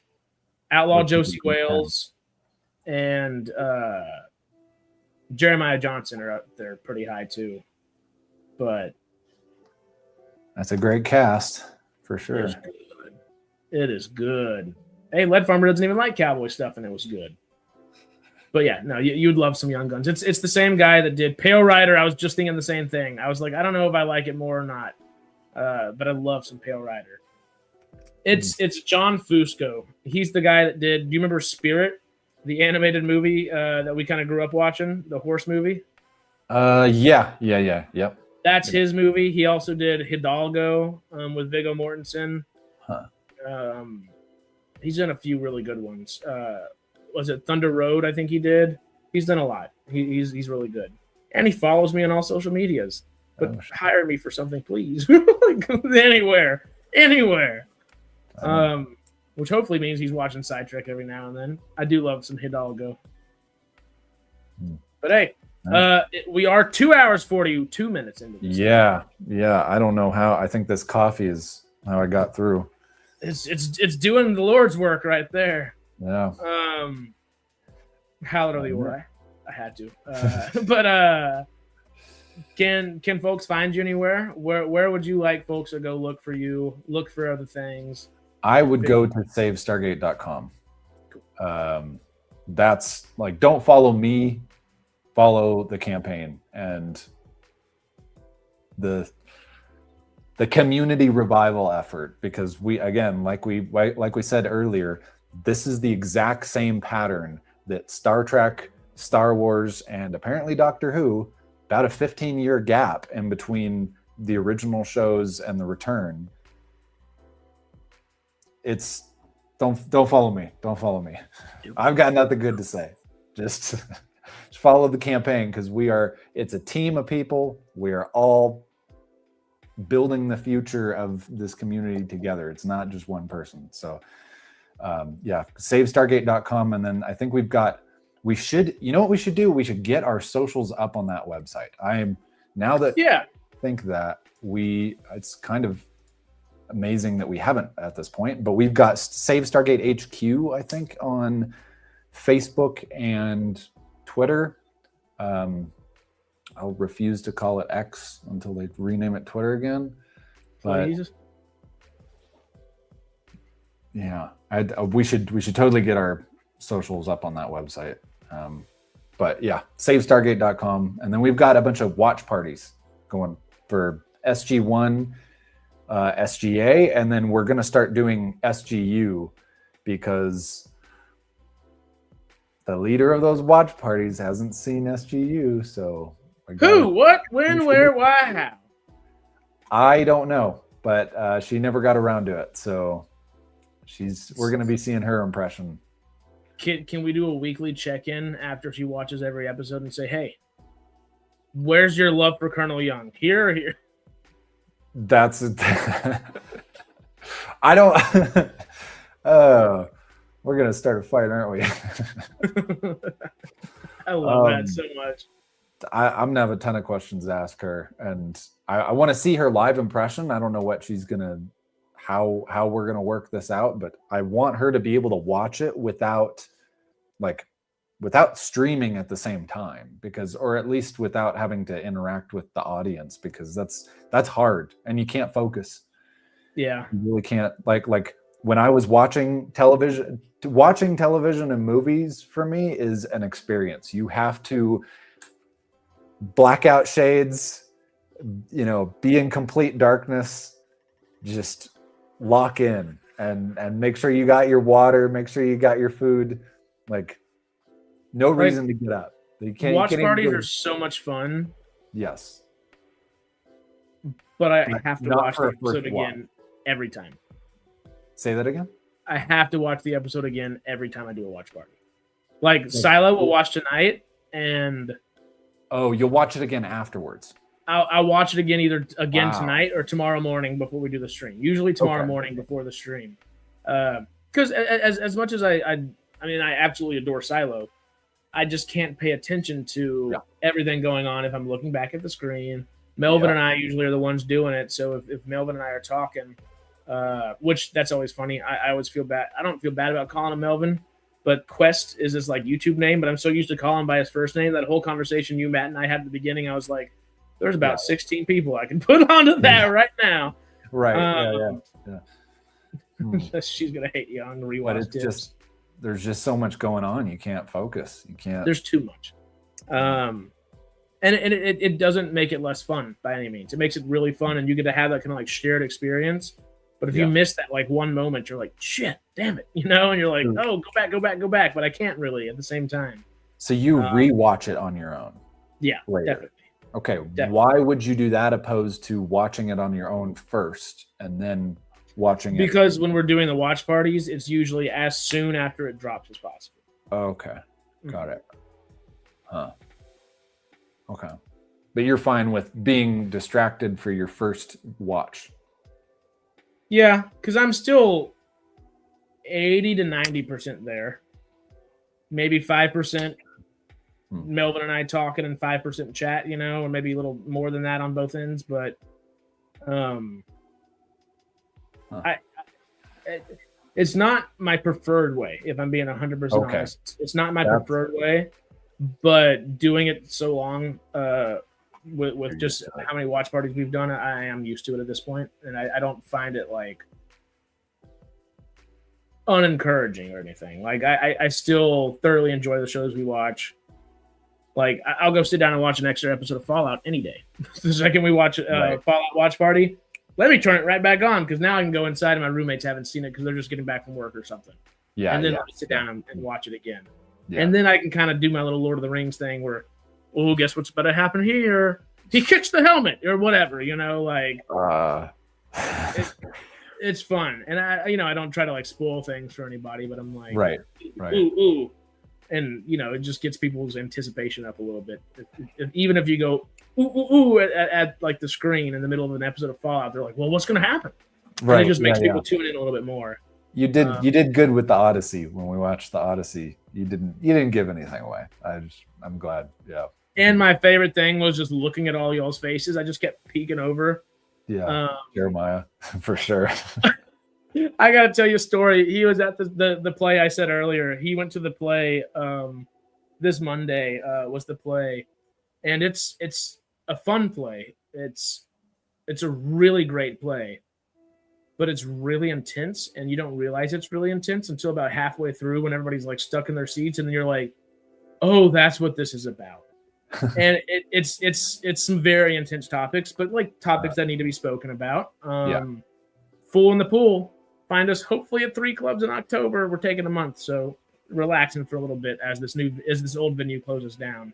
Looking for a new venue for it essentially, but it cracked me up, Jeremiah. Watching this play, had to walk out about 15-20 minutes before it was over. He was just like, I need some air real quick. So he walked outside while I'm still outside and a couple of us are still outside, just, you know, keeping the door safe and everything like that. And he just stands by the window and just like staring back and just watching the last 15 minutes from the window.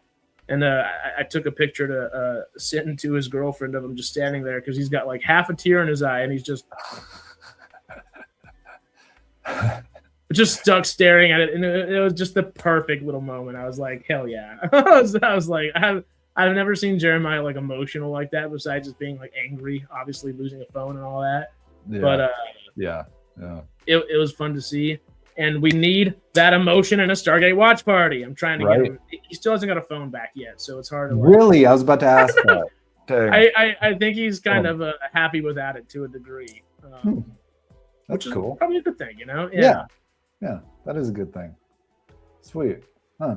I'm glad to hear he's doing okay. It's nice. Oh yeah, he's doing good. I'll tell you more after the stream and stuff. But yeah, he's doing real well. You didn't see the Odyssey yet. Whoa. What are you doing?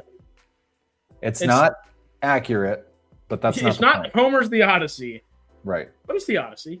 It is. I heard someone say this the other day, and I'm like, yeah, you hit the nail on the head. It was the story of the Odyssey. It was It was bullet points or something? Oppenheimer version of the Odyssey. It was why am I blanking on the characters. Odysseus. Why how can I forget? How can I blank on Odysseus when the name is Odyssey? No comment. And I even read the book, and I can't remember. My brain just does not work anymore. You're talking about Perseus? No. Heracles? Odysseus. So like it was Odysseus. Oppenheimer is turned out. Gotcha. The sarcasm's back. Oops. Yeah, I have a little trouble with that sometimes. But yeah, it's definitely not the accurate story, but it is Christopher Nolan's trying to turn Odysseus into Oppenheimer, and it's still amazing, and it's still yeah, and it's not the same exact story, not the same point. Like the point of the book, The Odyssey, was different, but that's fine. It's still is an amazing story. Yeah, it's amazing, but it's not as amazing as Project Hail Mary. Sorry. Right. PHM baby for the win. Modest Traveler says before we kind of jump on out of here, thanks Harrison James. You're awesome like usual. Nice to meet you, James. You seem cool too. He's the best. He's good people, you know. See y'all tomorrow if you're live, or Sunday if you're not. We'll be live around here. And I don't know exactly what time. I don't know. We might be crossing streams a little bit tomorrow morning. We can't have that. No, that gets dangerous real fast. Yeah. Agree to disagree statement. See, you're even using the Project Hail Mary things to do it. It's too good. I once read the Iliad, dire and dreary. The Odyssey is more close to the Odyssey, Homer's The Odyssey, than Troy is to the Iliad. True. That is but true. It does take some similar liberties. Yeah. Not as drastic of liberties, but some similar ones. Yeah. You could argue it was more along the right lines, along the accurate. But yeah. That might be it for us today now. Y'all know where to find James at his own accounts, and mostly Safe Stargate, of course. But you gotta follow James too. Come on now.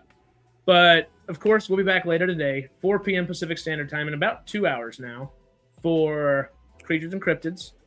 After that, we'll be back for I believe this is episode 8 of Silo, because we're down to 3 episodes left, which is crazy. Wow. So that'll be our watch party at 6 p.m. Pacific Standard Time. Tomorrow, Greg, Sarah, and I will be back. Greg's finally back from Scotland, so he gets to join in with us. And we will be talking about the most recent episode tomorrow morning.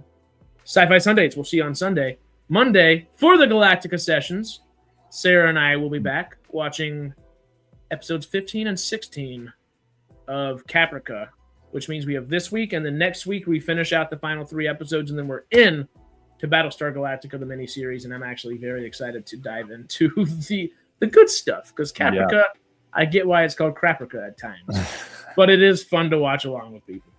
That one, I'm so glad I'm watching along with people, because if I'd been watching it by myself in Caprica, I would have not ever watched Battlestar ever, I think. Yeah.